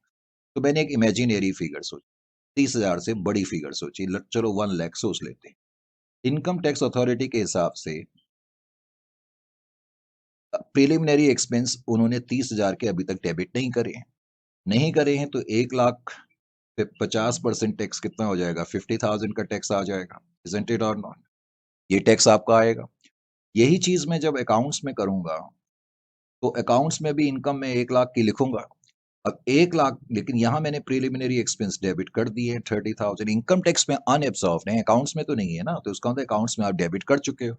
तो 70,000 अकाउंट्स में इनकम बनी और टैक्स आपका 50% के हिसाब से 35,000 बन गया। 50,000 और 35,000 का डिफरेंस 15,000 होता है। बिकॉज जब मैं टैक्स एक्सपेंस दिखाऊंगा तो टैक्स एक्सपेंस में मैं करंट टैक्स जो कि इनकम टैक्स के हिसाब से 50,000 है लिखूंगा, लेकिन आउटर कॉलम में तो मैं अकाउंट्स के हिसाब से ही लिखूंगा। तो 50,000 को मुझे कम करने की जरूरत है। कम करने की जरूरत है तो इसका मतलब ये डेफर्ड टैक्स एसेट है। जब कम करते हैं तो डेफर्ड टैक्स एसेट है। लॉजिक क्या है? लॉजिक यहाँ पर ये है कि बिकॉज इनकम टैक्स के हिसाब से टैक्स लायबिलिटी ज्यादा है अकाउंट की लायबिलिटी के हिसाब से, तो अभी आप ज्यादा पे कर रहे हैं। जब भी ज्यादा पे करेंगे तो मैंने कहा फ्यूचर में उसका फायदा होगा। जो फ्यूचर का फायदा है उसको डेफर्ड टैक्स एसेट आप कह सकते हो, ऐसे भी देख सकते हो। डायरेक्टली करते तो आप क्या करते, जैसे कि मैं यहाँ बता रहा था, ठीक है ना, ये जो मैं बता रहा था डायरेक्टली करते तो इनकम टैक्स में आपने जीरो खर्चा माइनस करा, अकाउंट्स में 30,000 का खर्चा माइनस करा, डिफरेंस 30,000 का आ गया। 30,000 का 50% लेते तो 15,000 डेफर्ड, 15,000 डेफर्ड टैक्स बनता। लेकिन ये एसेट है या लायबिलिटी, ये कैसे पता करेंगे? तो आप ध्यान से सोचेंगे कि आपने इनकम टैक्स में जब खर्चा माइनस ही नहीं करा तो इसका मतलब टैक्सेबल इनकम अकाउंट्स की इनकम के मुकाबले ज्यादा है। जब टैक्सेबल इनकम अकाउंट्स की इनकम के मुकाबले ज्यादा है तो टैक्स लायबिलिटी भी अकाउंटिंग इनकम से ज्यादा होगी। और टैक्स लायबिलिटी जब आप ज्यादा पे कर रहे हैं तो आप भाई आपको नुकसान तो है, लेकिन मैंने कहा नुकसान को नुकसान नहीं मानना है। जो एक्स्ट्रा पेमेंट कर रहे हैं उसका फायदा फ्यूचर में मिलेगा। फ्यूचर में जो फायदा मिलेगा तो उसके लिए हम डेफर्ड टैक्स एसेट क्रिएट करते हैं। तो आप डायरेक्टली भी आंसर दे सकते थे, करेक्ट। तो ये मैंने आपको समझा करके बताने की कोशिश करी है। तो ये तो क्वेश्चन था, इसका आंसर जो है वो वैसे मैंने यहाँ लिख दिया और वो मैंने आपको डीपली भी समझा दिया है कि as per AS 22 deferred taxes should be recognized for timing differences. In the given case, depreciation as per income tax record is higher, 5 lakh. It means entity will get tax benefit, that is entity will pay less tax, entity come tax पे करेगी, correct, क्योंकि accounting income कम है, tax liability ज्यादा है। So income tax authority के हिसाब से जो टैक्स लायबिलिटी आएगी वो अकाउंटिंग लायबिलिटी से कम आएगी। So entity shall recognise a deferred tax liability to the extent of, तो मैंने बताया था डेफर्ड टैक्स लायबिलिटी पहले केस में 1,50,000 की, और इसी तरह प्रिलिमिनरी एक्सपेंस के केस में डेफर्ड टैक्स एसेट 15,000 रुपए के आपके आ जाएंगे। केस स्टडी 5 में वो क्या कहता है कि K52 लिमिटेड नाम की कोई कंपनी है और डिफरेंट प्रोजेक्ट्स में वो काम कर रही है, और in which are likely to be completed within 3 years period, जो कि 3 साल के पीरियड पे कंप्लीट होने के जिनके चांसेस हैं। Revenue from contracts on percentage of completion method for financial statement of 2016, 17 and 2018 and amounted was rupees 11 lakh, 16 lakh, 21 lakh respectively.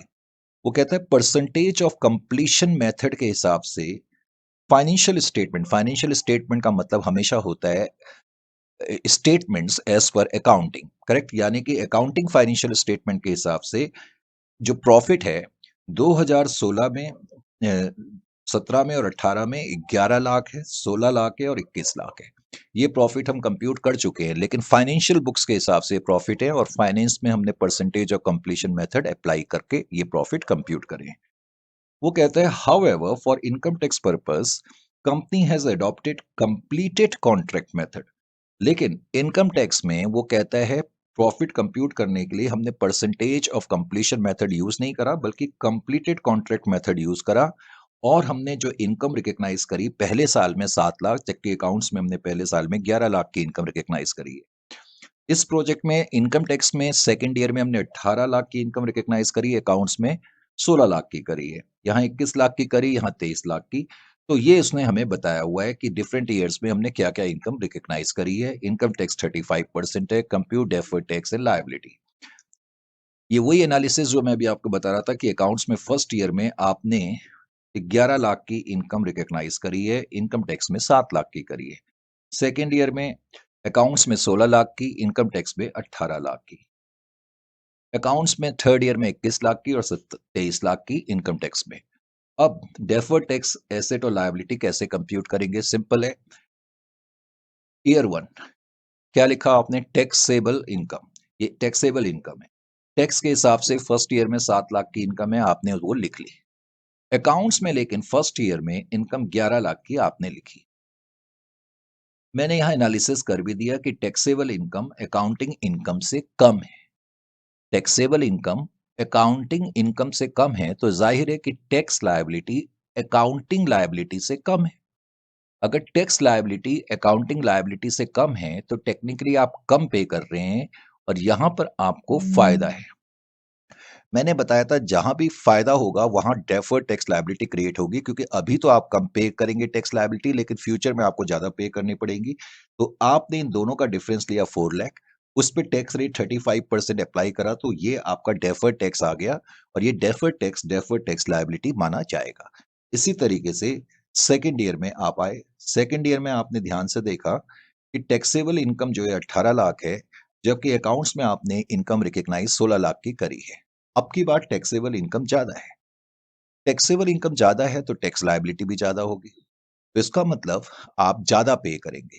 ज्यादा पे करेंगे तो आपको नुकसान तो होगा, और जब भी नुकसान होगा तो मैंने कहा हमें डेफर्ड टैक्स एसेट क्रिएट करना पड़ता है।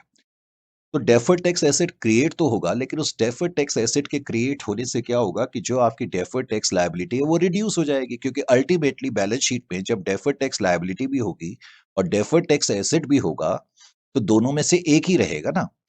तो 18 लाख और 16 लाख का डिफरेंस 2 लाख है, उस पर 35%, वैसे 70,000 का ये डेफर्ड टैक्स एसेट है। लेकिन मैंने क्या लिखा है? 70,000 reduction in deferred tax liability है, तो ये डेफर्ड टैक्स एसेट। लेकिन इस डेफर्ड टैक्स की वजह से जो आपकी डेफर्ड टैक्स लायबिलिटी 1,40,000 की थी वो अब रिड्यूस हो जाएगी, इसलिए हमने ये लिख दिया यहाँ पर 70,000 reduction in deferred tax liability second year में। इसी तरह थर्ड ईयर में 23 लाख रुपए की टैक्सेबल इनकम है, अकाउंटिंग इनकम 21 लाख की है, फिर से टैक्सेबल इनकम ज्यादा है, तो टैक्स लायबिलिटी भी आपकी ज्यादा होगी। तो डिफरेंस 2 लाख का है, उसका 35%, 70,000 आ गया। जब भी टैक्स लायबिलिटी ज्यादा होगी तो आप ज्यादा पे कर रहे हैं, आपको नुकसान है तो डेफर्ड टैक्स एसेट होता है तो डेफर्ड टैक्स एसेट। लेकिन ये आपकी टैक्स लायबिलिटी को कम कर देगा, क्योंकि सेकेंड ईयर के अंत तक अभी भी डेफर्ड टैक्स लायबिलिटी में 70,000 का बैलेंस है, क्योंकि पहले साल में डेफर्ड टैक्स लायबिलिटी 1,40,000 की थी, दूसरे साल डेफर्ड टैक्स एसेट 70,000 का हुआ, तो डेफर्ड टैक्स लायबिलिटी 70,000 की रहेगी। फिर डेफर्ड टैक्स एसेट क्रिएट हुआ तो फिर से ये लायबिलिटी कम हो जाएगी, तो तीसरे साल के बाद कोई लायबिलिटी नहीं, ना डेफर्ड टैक्स एसेट बचेगा ना डेफर्ड टैक्स लायबिलिटी बचेगी। केस स्टडी 6 में मैंने लिखा है कि कोई कंपनी है K500 लिमिटेड के नाम से, और ये प्रिपेयर करती है अपने अकाउंट्स को एनुअली ऑन 31 मार्च को। 1/4/2015 को इसने एक मशीन खरीदी जिसकी कॉस्ट 1,50,000 की है।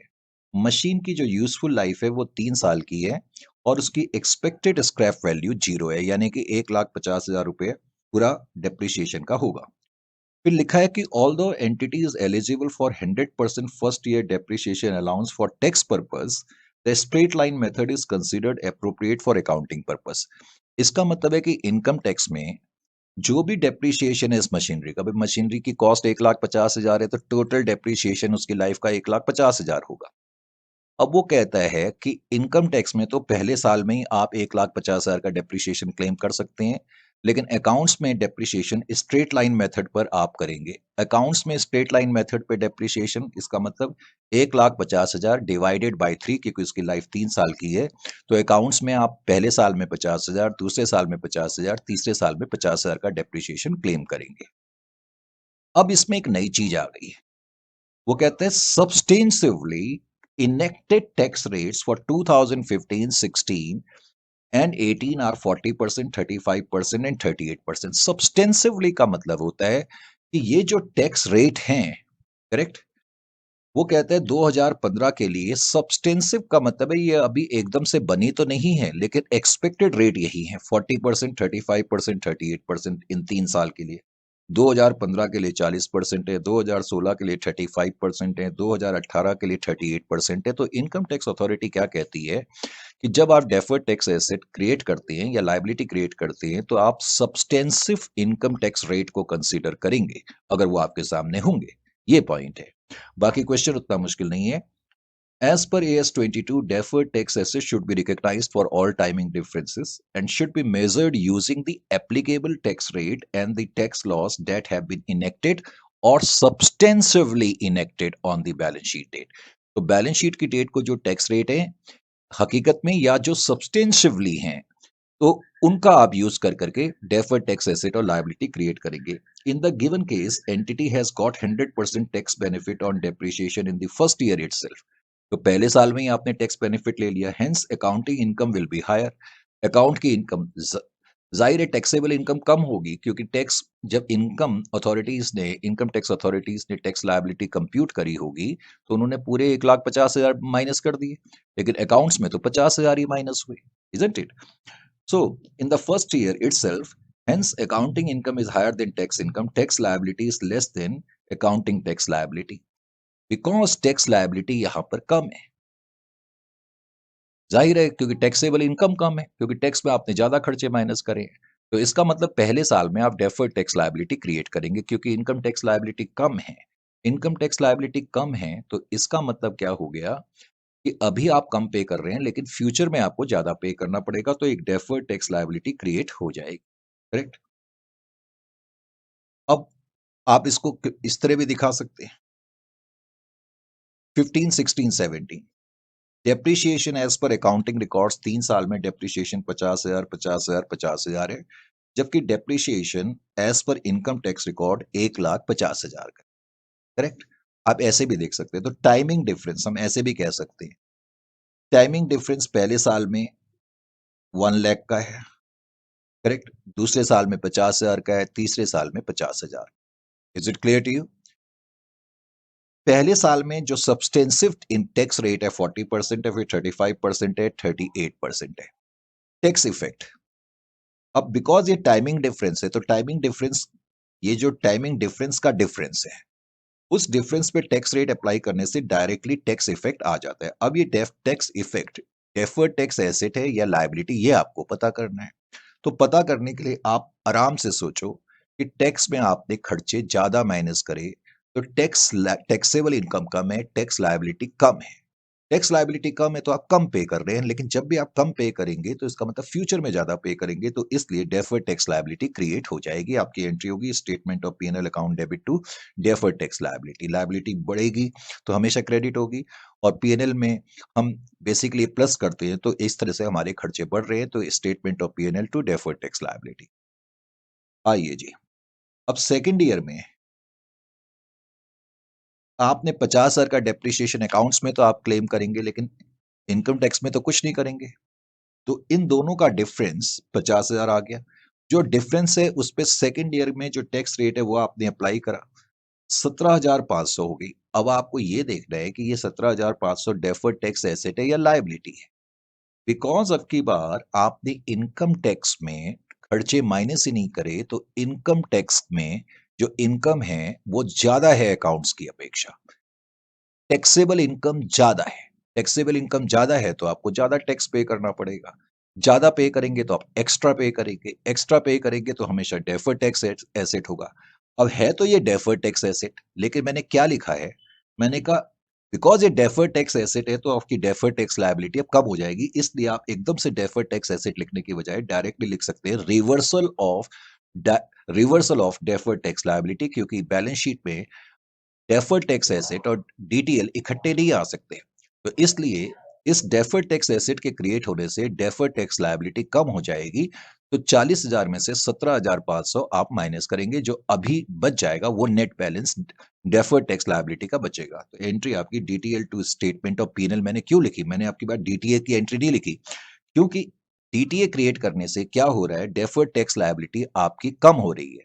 तो डेफर्ड टैक्स लायबिलिटी को डेबिट कर दिया और स्टेटमेंट ऑफ पीएनएल को हमने क्रेडिट कर दिया। करेक्ट। सेकेंड ईयर में भी डिफरेंस 50,000 का है। 38% आपका सब्सटेंसिव टैक्स रेट है, 17,500 फिर से आ रहा है। अब की बार भी टैक्सेबल इनकम ज्यादा है। टैक्सेबल इनकम ज्यादा है तो टैक्स लायबिलिटी ज्यादा है। टैक्स लायबिलिटी ज्यादा है तो आप एक्स्ट्रा पे कर रहे हैं, एक्स्ट्रा पे कर रहे हैं तो फिर से डेफर्ड टैक्स एसेट का जन्म हो रहा है। लेकिन अभी भी आपकी डेफर्ड टैक्स लायबिलिटी है, तो उसको कम करना पड़ेगा। तो कम करने के लिए इसलिए मैंने लिख दिया reversal of deferred tax liability. तो इसलिए जब हम रिवर्स कर रहे हैं तो डेफर्ड टैक्स लायबिलिटी का बैलेंस कम हो रहा है, तो deferred tax liability to statement of PnL आपकी एंट्री हो जाएगी। Is it clear to you और नॉट? समझ में आ गया कि नहीं आ गया? Is it clear? तो यहां तक ये चीज बिल्कुल क्लियर हो जानी चाहिए।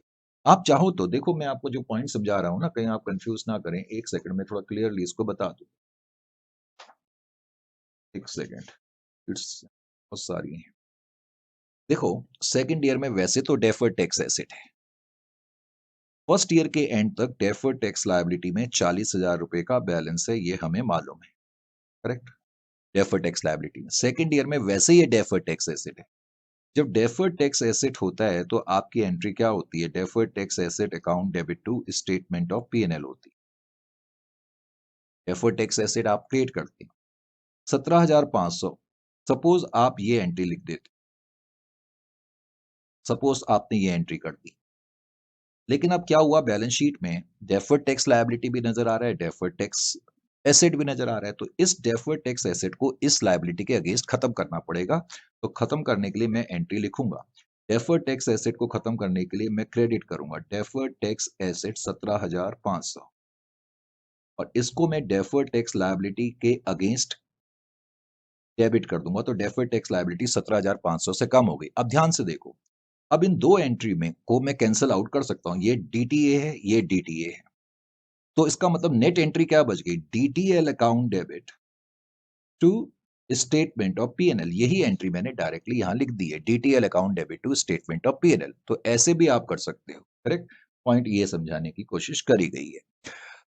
सेवंथ पॉइंट को देखें, सेवंथ केस को सॉरी देखें। कहता है केस स्टडी में F4 लिमिटेड नाम की कोई कंपनी है, अकाउंटिंग ईयर उसका 31 मार्च को खत्म हो रहा है। कंपनी ने made a loss of 2 lakh for the year ending 31/3/2015। इस कंपनी का लॉस हुआ 2015 में। For the year ending 31/3/2016 and 31/3/2019 it made a profit of 1 lakh and 1,20,000 respectively.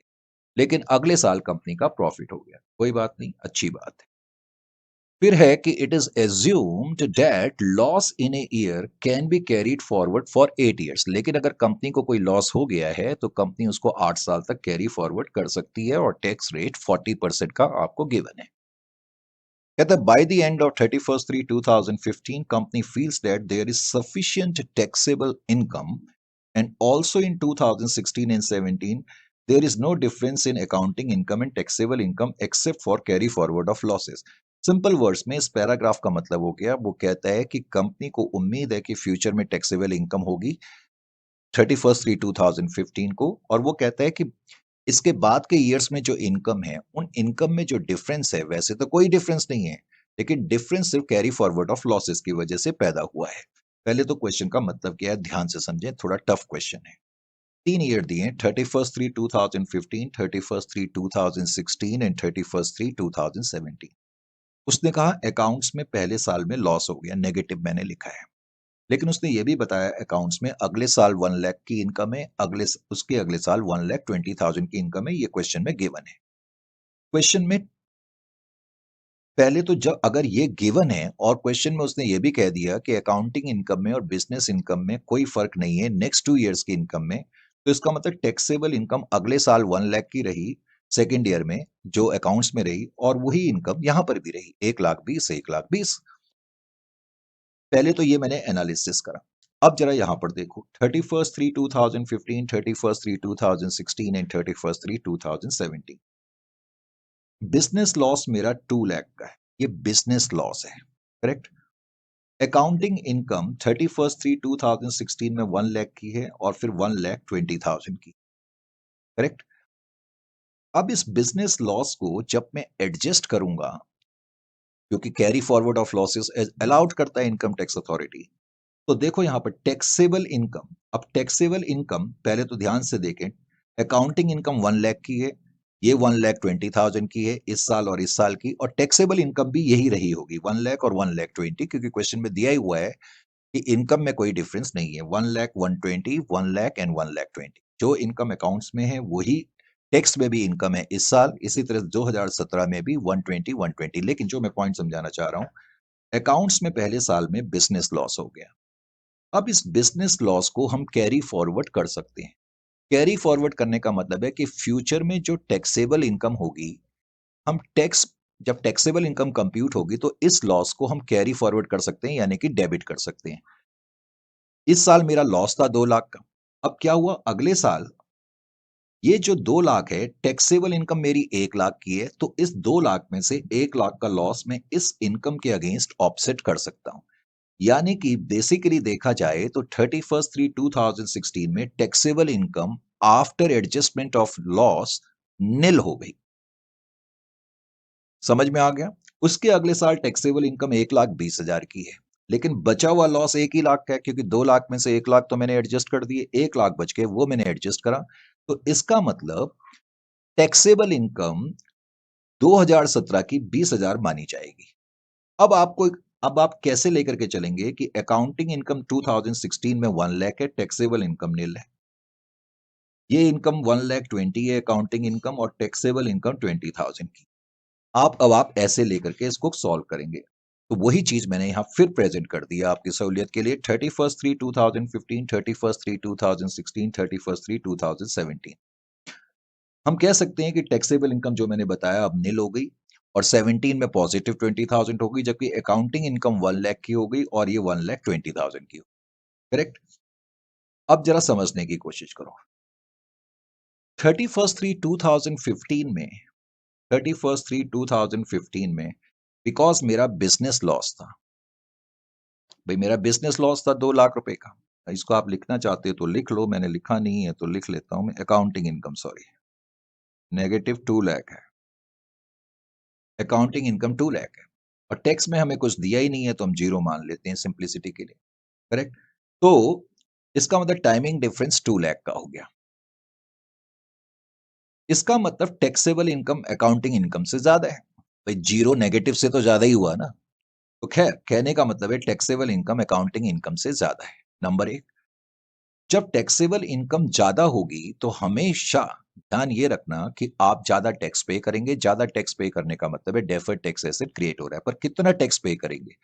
मैंने कहा इन दोनों डिफरेंस का, 0 और 2 लाख का डिफरेंस 2 लाख है नेगेटिव। उस नेगेटिव टैक्स इफेक्ट कितना आ गया, 80,000 आ गया। 80,000 का 40% आपने कंप्यूट करा, तो ये आपका टैक्स एक्सपेंस बन गया। टैक्स एक्सपेंस का मतलब क्या होता है कि tax as per income tax authority 40,000, जिसको कि तुम, सॉरी टैक्स एक्सपेंस मैंने बोल दिया, ये करंट टैक्स बन गया 80,000। बिकॉज अकाउंट्स में इनकम जीरो है, तो बाहर के कॉलम में जब आप शो करते हो तो जीरो ही लिखोगे। तो इसका मतलब जो करंट टैक्स है 80,000, उसको जीरो तक लाने के लिए माइनस करना पड़ेगा। मैं आपको बता ही चुका हूं, जब भी आप माइनस करेंगे डेफर्ड टैक्स एसेट क्रिएट होगा। यानी कि फर्स्ट ईयर में आपका डेफर्ड टैक्स एसेट 80,000 का होगा। वो ऐसे भी समझा जा सकता है कि टैक्सेबल इनकम आपकी ज्यादा है, टैक्स लायबिलिटी ज्यादा आएगी, ज्यादा पे करेंगे। जब भी ज्यादा या एक्स्ट्रा पे करेंगे तो हमेशा डेफर्ड टैक्स एसेट होगा। समझाने के लिए मैंने ये तरीका भी अपनाया है। हालांकि टैक्स एक्सपेंस जीरो आए, लेकिन डेफर्ड टैक्स एसेट आपका क्रिएट हो गया। सेकेंड ईयर में टैक्सेबल इनकम आपकी निल है, जो हमने कैलकुलेट करी थी, 1 लाख आपकी अकाउंटिंग इनकम। इसका मतलब अब की बार टैक्सेबल इनकम जो है वो कम है अकाउंटिंग इनकम से। टैक्सेबल इनकम कम है अकाउंटिंग इनकम से, करेक्ट। तो अब पहले तो 1 लाख का 40% पे कंप्यूट करूंगा तो टैक्स इफेक्ट आ जाएगा 40,000। ये 40,000 कैसे आया? 1 लाख का 40%, क्योंकि टाइमिंग डिफरेंस 1 लाख का है, तो 1 लाख का 40% आप कंप्यूट करोगे तो 40,000 आ जाएगा। करेक्ट। अब ये 40,000 पहले तो ये क्या है? ये 40,000 ऐसे समझ लो अगर आपको समझने में प्रॉब्लम होती है। पहले तो करंट टैक्स कितना आ जाएगा? आप ध्यान, करंट टैक्स का मतलब है tax as per income tax authority, वो जीरो आ जाएगा क्योंकि टैक्सेबल इनकम जीरो है। भाई टैक्सेबल इनकम तो जीरो है ना, ये टैक्सेबल इनकम निल दी है, तो करंट टैक्स जीरो आ जाएगा। और टैक्स एज पर अकाउंट्स कितना आ जाएगा? 40, क्योंकि अकाउंटिंग इनकम 1 लाख की है, 1 लाख का 40%, 1 लाख का टैक्स रेट 40%, 40,000 आ गया। तो इसका मतलब आउटर कॉलम में, सॉरी आउटर कॉलम में तो आप अकाउंटिंग इनकम लिखेंगे 40,000, तो जीरो को 40,000 तक लाने के लिए बढ़ाना पड़ेगा। जब भी हम बढ़ाते हैं तो टेक्निकली वो डेफर्ड टैक्स लायबिलिटी होती है, लेकिन डेफर्ड टैक्स एसेट पहले से मौजूद है, तो डेफर्ड टैक्स एसेट को आप कम कर देंगे। डेफर्ड टैक्स एसेट 80,000 का मौजूद है, उसको कम करने के लिए हम ऐसे लिखेंगे रिवर्सल ऑफ टैक्स इफेक्ट, यानी कि जो टैक्स इफेक्ट आया, यानी कि जो डेफर्ड टैक्स एसेट क्रिएट हुआ वो कम हो गया डेफर्ड टैक्स लायबिलिटी से 40,000 से। तो ये 80,000 जो डेफर्ड टैक्स एसेट था वो 40,000 से कम हो गया, इसलिए मैंने नेगेटिव में लिखा है। तो इसका मतलब सेकेंड ईयर के एंड तक अभी भी डेफर्ड टैक्स एसेट में 40,000 का बैलेंस मौजूद है। अब आप थर्ड ईयर में आ गए। थर्ड ईयर में टैक्सेबल इनकम आपकी 20,000 की है और अकाउंटिंग इनकम 120 की है। एक बार फिर से टैक्सेबल इनकम अकाउंटिंग इनकम से कम है। करेक्ट। अब इन दोनों का डिफरेंस 80,000 का होता है, सॉरी 1 लाख का। 20 और 120 अभी भी डिफरेंस 1 लाख का है, तो 1 लाख का 40% आप कंप्यूट करेंगे, that will be equal to 40,000। और टेक्निकली ये 40,000 भी डेफर्ड टैक्स लायबिलिटी है, आप ऐसे समझ सकते हो। करंट टैक्स का मतलब tax as per income tax record. Because taxable income 20,000 है, तो 20,000 का 40% 8,000 करंट टैक्स हो गया। अकाउंटिंग इनकम 1,20,000 की है, उसका 40% कंप्यूट करेंगे 48,000 हो गया। तो 8,000 को 48,000 तक लाने के लिए ऐड करेंगे। जब भी ऐड करेंगे तो ये डेफर्ड टैक्स लायबिलिटी होती है, हमें मालूम है। अब डेफर्ड टैक्स लायबिलिटी 48,000 की हो गई, इजंट इट और नॉट? सॉरी 40,000 की हो गई। सेकेंड ईयर के एंड तक अभी भी डेफर्ड टैक्स एसेट में 40,000 का बैलेंस है, तो फिर से आप लिखेंगे reversal of tax effect. Is it clear to you और नॉट? तो ये पॉइंट आपकी समझ में आना चाहिए। Is it clear to you? बहुत ही इंटरेस्टिंग पॉइंट है, तो इस पॉइंट तक चीजें एब्सोल्युटली क्लियर हो जानी चाहिए। Welcome to this one. तो सो फार बेटे अभी तक हमने 7 केस स्टडीज करी हैं। ऑनेस्टली स्पीकिंग आपके लेवल तक इतना काफी है, लेकिन थोड़ा सा एडवांस लेवल के पॉइंट्स हैं तो वो भी हम करा रहे हैं। अब ये जो पॉइंट मैं करा रहा हूँ ये ऐसी एंटिटीज से रिलेटेड करा रहा हूँ, करेक्ट, जो टैक्स हॉलीडे, जिन जो कि टैक्स हॉलीडे पीरियड में है। आपने स्पेशल इकोनॉमिक जोन्स वगैरह कॉन्सेप्ट पढ़े हुए हैं, आपको मालूम है कुछ एंटिटीज जो होती हैं जो स्पेशल इकोनॉमिक जोन्स में फंक्शन करती हैं, करेक्ट, या किसी नोटिफाइड एरिया में फंक्शन करती हैं, तो गवर्नमेंट उनको टैक्स हॉलीडे का इंसेंटिव देती है कि कुछ पर्टिकुलर टाइम पीरियड के लिए आपकी इनकम पे टैक्स नहीं लगेगा। तो ऐसी सिचुएशन में डेफर्ड टैक्स एसेट और लायबिलिटी किस तरीके से क्रिएट होते हैं, उससे रिलेटेड ये क्वेश्चन है। वो कहता है JQM लिमिटेड नाम की कोई कंपनी है और ये फुल टैक्स फ्री एंटिटी है फॉर द फर्स्ट 10 ईयर, यानी कि पहले 10 साल तक इस एंटिटी की इनकम पे कोई टैक्स नहीं लगेगा। Correct. An entity is in the second year of the operation, entity अपने सेकेंड ईयर ऑफ ऑपरेशन में है। Depreciation timing difference resulting in tax liability in year 1 and 2 is 200 lakh. Depreciation में differences की वजह से कुछ टैक्स लायबिलिटी का जन्म हुआ। Deferred tax asset 200 lakhs, deferred tax 200 lakhs का फर्स्ट ईयर के एंड में और 400 लैक्स है सेकेंड ईयर का। फर्स्ट ईयर का 200 लैक्स है, सेकेंड ईयर का 400 लैक्स है। करेक्ट। तो टाइमिंग डिफरेंस की वजह से वो कह रहा है कि टैक्स लायबिलिटी हमारे ऊपर आ रही है 200 लैक्स की और 400 लैक्स की। From the third year entity is expecting that timing difference will reverse. और एंटिटी को ये लग रहा है सेकंड ईयर तो खत्म हो गया, लेकिन तीसरे साल से ये जो डिफरेंस है ये धीरे धीरे रिवर्स होना शुरू हो जाएगा। जैसे कि पिछला जो हमने क्वेश्चन करा था जिसमें 80,000 शुरू में डेफर्ड टैक्स एसेट क्रिएट हुआ, फिर धीरे धीरे वो रिवर्स होना शुरू हुआ 40,000 से और तीसरे साल के बाद जीरो हो गया। तो इस एंटिटी को भी लग रहा है कि तीसरे साल के बाद से हर साल 10-10 लाख रुपए से ये कम होना शुरू हो जाएगा। टैक्स रेट 35% का है और कहता है कि find out deferred tax liability at the end of second year के एंड में डेफर्ड टैक्स लायबिलिटी कितनी है। ध्यान ये देना है कि ये एंटिटी 1 से लेके 10th ईयर तक टैक्स एग्जम्पशन एंटिटी है। इसको कोई टैक्स पे करने की जरूरत टेक्निकली नहीं है। करेक्ट। ये तो है अकाउंटिंग के एंगल से, लेकिन अब यहाँ पर क्या पोजीशन हो गई, वो कहता है फर्स्ट ईयर के बाद डेप्रिसिएशन में डिफरेंसेस की वजह से 200 लाख का डिफरेंस आ गया टैक्स लायबिलिटी में, और सेकंड ईयर में भी 400 का डिफरेंस आ गया, टोटल डिफरेंस 600 लाख का हो चुका है। अब वो कहता है ये डिफरेंस रिवर्स होगा सेकंड ईयर के बाद, यानी कि सेकंड ईयर के बाद तीसरे साल में 10 लाख, फिर 10 लाख, फिर 10 लाख, फिर 10 लाख, फिर 10 लाख, यानी कि सेकंड ईयर के बाद अभी भी 8 साल बचे हैं। पहले 10 साल टैक्स हॉलिडे पीरियड है, लेकिन सेकंड ईयर के खत्म होने के बाद अभी 8 साल बचे हैं। टोटल टैक्स लायबिलिटी 600 लाख की हो चुकी है, लेकिन वो कहते हैं कि ये रिवर्स होनी शुरू हो जाएगी, करेक्ट, 10-10 लाख रुपए से। और ऑफ कोर्स 10वें साल के बाद 11वें साल में भी 10 लाख, 12वें में भी, जब तक ये डिफरेंस खत्म नहीं हो जाता तब तक हमें लग रहा है 10-10 लाख रुपए से ये टैक्स लायबिलिटी खत्म हो जाएगी। अब इनकम टैक्स अथॉरिटी अब रूल क्या कहता है, सॉरी, वो कहता है कि अगर टाइमिंग डिफरेंस की वजह से कोई लायबिलिटी क्रिएट हो रही है, करेक्ट, टाइमिंग डिफरेंस की वजह से अगर कोई लायबिलिटी क्रिएट हो रही है, ये दो लायबिलिटी क्रिएट हो रही है। नंबर वन, अब पहले जो लायबिलिटी क्रिएट होगी पहले हमें उसको खत्म करना पड़ता है। वो कहता है ये लायबिलिटी पहले साल में यहां पर इसका जन्म हुआ, लेकिन इस लायबिलिटी में से, क्योंकि पहले मैं 200 लाख को खत्म करने की कोशिश करूंगा इस डिफरेंस को, और मुझे लग रहा है सेकंड ईयर के बाद से कि मैं हर साल 10-10 लाख रुपए से इस लायबिलिटी को खत्म कर लूंगा। इनकम टैक्स अथॉरिटी कहती है कि अगर टाइमिंग डिफरेंस की वजह से डेफर्ड टैक्स एसेट का बर्थ टैक्स हॉलिडे पीरियड में हुआ है और उसका जो रिवर्सल होगा टैक्स हॉलिडे पीरियड में, उस पे आप डेफर्ड टैक्स लायबिलिटी या डेफर्ड टैक्स एसेट नहीं बनाएंगे। मैं कहना क्या चाहता हूं, 200 लाख की टैक्स लायबिलिटी बनी, लेकिन ये टैक्स हॉलिडे पीरियड में बनी, लेकिन इसमें से 80 लाख रुपए की रिवर्सल हो जाएगी बचे हुए 8 साल में। 80 lakh reversal taking place in tax holiday period will not be considered.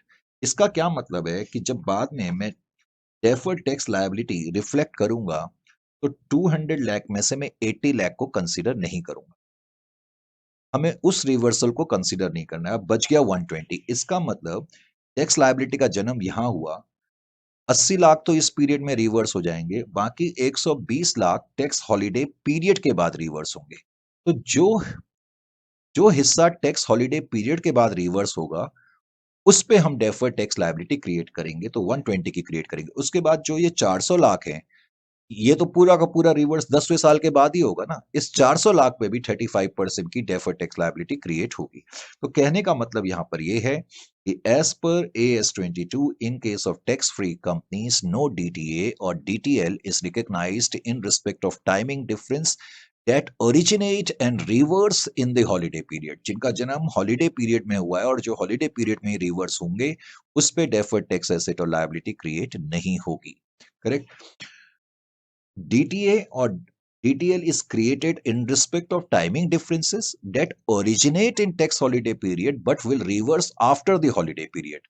लेकिन अगर उनकी रिवर्सल हॉलिडे पीरियड के बाद होगी तो तब उस पे होगा। तो in the given case, out of 200 lakhs of timing difference, correct, in the first year, only 80 lakhs will be reversed in the tax holiday period. So therefore, DTL shall be 35% of 120 lakhs, that is 42। and मैंने यहाँ लिखा नहीं है, even 400 पे भी आप compute करेंगे 35% के हिसाब से। Is it clear to you? तो इस तरीके से ये एक इंपॉर्टेंट और सिग्निफिकेंट क्वेश्चन था। फिर है आपको मिनिमम अल्टरनेटिव टैक्स के बारे में बताया है। कहता है from the following details of X9 limited for the year ended 31/3/21 calculate DTA और DTL। कहता है अकाउंट्स के हिसाब से प्रॉफिट 6 लाख है, लेकिन इनकम टैक्स के हिसाब से प्रॉफिट सिर्फ 60,000 है। आप देख रहे हो कि काफी कम प्रॉफिट है। तो इनकम टैक्स अथॉरिटी को जब लगता है कि टैक्स के हिसाब से बड़ा कम प्रॉफिट आ रहा है, तो वो सोचते हैं कि नहीं, आपको फिर भी मिनिमम अल्टरनेटिव टैक्स कुछ तो देना पड़ेगा। तो इनकम टैक्स अथॉरिटी कई बार आपको कहती है मिनिमम तो आपको इतना टैक्स देना पड़ेगा। उसके लिए उन्होंने आपके बुक प्रॉफिट्स को सेक्शन 115 जेबी के हिसाब से कंप्यूट करा और 3,50,000 आपका बुक प्रॉफिट आ गया as per minimum alternative tax. ये भी टैक्सेशन अथॉरिटी के द्वारा किया गया प्रॉफिट है। 3,50,000 जिस पर आप मिनिमम इनकम टैक्स रेट पे करेंगे। टैक्स रेट 20% है, लेकिन मिनिमम अल्टरनेटिव टैक्स 7.5% है। अब अकाउंट्स में इनकम 6 लाख है, टैक्स का रेट 20% है, तो अकाउंट्स के हिसाब से टैक्स लायबिलिटी आपकी 1,20,000 आपने पे करनी थी। लेकिन as per income tax liability, क्योंकि इनकम टैक्स में प्रॉफिट ही 60,000 है, 20% के हिसाब से सिर्फ 12,000 आ रही है। अभी मैं इस पॉइंट को छोड़ रहा हूं। हमें मालूम है कि जो टैक्स एक्सपेंस होते हैं, टैक्स एक्सपेंस का जो टोटल होता है वो करंट टैक्स प्लस या माइनस डेफर्ड टैक्स एसेट और लायबिलिटी होता है। उसके दो कंपोनेंट होते हैं। पहला होता है करंट टैक्स है 12,000। फिर बाहर के कॉलम में हम टैक्स एक्सपेंस का टोटल लिखते हैं, जो कि बेसिकली अकाउंटिंग प्रॉफिट पर किया गया टैक्स होता है 120। इसका मतलब 12,000 को 1,20 तक लाना है तो मुझे ऐड करना पड़ेगा। मैं ऐड करूंगा तो ये 1,08,000 आ जाएगा। इसका मतलब बेसिकली ये deferred tax liability, isn't it? जब भी हम ऐड करते हैं डेफर्ड टैक्स लायबिलिटी क्रिएट होती है। वैसे भी समझा जा सकता है, क्योंकि मैं अकाउंट्स के हिसाब से मेरी टैक्स लायबिलिटी 1,20 की है, लेकिन मुझे पे तो 12,000 ही करना है, इजंट इट और नॉट? तो वैसे तो फायदा है, लेकिन ये फायदा मेरे के लिए नुकसान इस सेंस में है कि मुझे फ्यूचर में पे करना पड़ेगा। तो डेफर्ड टैक्स लायबिलिटी क्रिएट हो गई 1,08,000 की। लेकिन अब की बार जो टैक्स एक्सपेंस डेबिट करे जाएंगे पीएनएल में, वो 1,20 नहीं होंगे। वो कहते हैं amount of tax to be debited to PnL for the year 31/3/21 वो कितना होगा? Current tax 12,000 plus deferred tax liability जो आपने कंप्यूट करी 1,08,000 यानी कि 1,20 plus excess of minimum alternative tax over current tax. देखो यहां पर मिनिमम ऑल्टरनेटिव टैक्स 3,50,000 के बुक प्रॉफिट पर 7.5% के हिसाब से 26,250 है। इनकम टैक्स अथॉरिटी की नॉर्मल प्रोसीजर के मुताबिक आपका टैक्स 20,000 का था, लेकिन मिनिमम आपको इतना पे करना है। तो इन दोनों का जो एक्सेस है वो 14,250। तो जब भी मिनिमम ऑल्टरनेटिव का केस आएगा तो उस केस में आपके tax expense current tax plus minus deferred tax asset या लायबिलिटी और उसके अलावा plus excess of minimum alternative tax over current tax वो भी आएगा। मिनिमम ऑल्टरनेटिव टैक्स 26,250 है और करंट टैक्स का मतलब tax as per income tax income जो कि 12,000 है। तो इन दोनों का एक्सेस 14,250। तो इन ये जो टोटल आएगा ये आप अपने पीएनएल में इस साल दिखाएंगे। और उसके बाद लास्ट में ये थोड़ा सा पॉइंट ये बताया गया है कि review of deferred tax asset. इसका मतलब है कि एक एंटिटी ने जो डेफर्ड टैक्स एसेट बना दिया है तो प्रत्येक बैलेंस शीट को उसको ये चेक करना चाहिए कि ये डेफर्ड टैक्स के अमाउंट में कोई चेंज करने की जरूरत तो नहीं है, कि कहीं ऐसा तो नहीं कि फ्यूचर में इनकम ही ना हो। तो अगर हमें फ्यूचर में लग रहा है कि इनकम ना हो तो हमें डेफर्ड टैक्स एसेट कम करना पड़ेगा या खत्म करना पड़ेगा। तो ये रिव्यू का मतलब है। और प्रेजेंटेशन के बारे में लिखा है कि एक एंटिटी डेफर्ड टैक्स एसेट और लायबिलिटी को अलग अलग नहीं दिखाएगी, उनको एक दूसरे में से एडजस्ट करके नेट बेसिस पर दिखाएगी। तो इस पर्टिकुलर स्टैंडर्ड में ये चीजें आपको मालूम होनी चाहिए। मुझे उम्मीद है इस स्टैंडर्ड को हमने बहुत कॉम्प्रिहेंसिव लेवल पर कवर करा है और मुझे उम्मीद है कि ये आपके एक्सपेक्टेशंस पे आया होगा। As usual looking forward to have feedback from you and it's also time to say good night.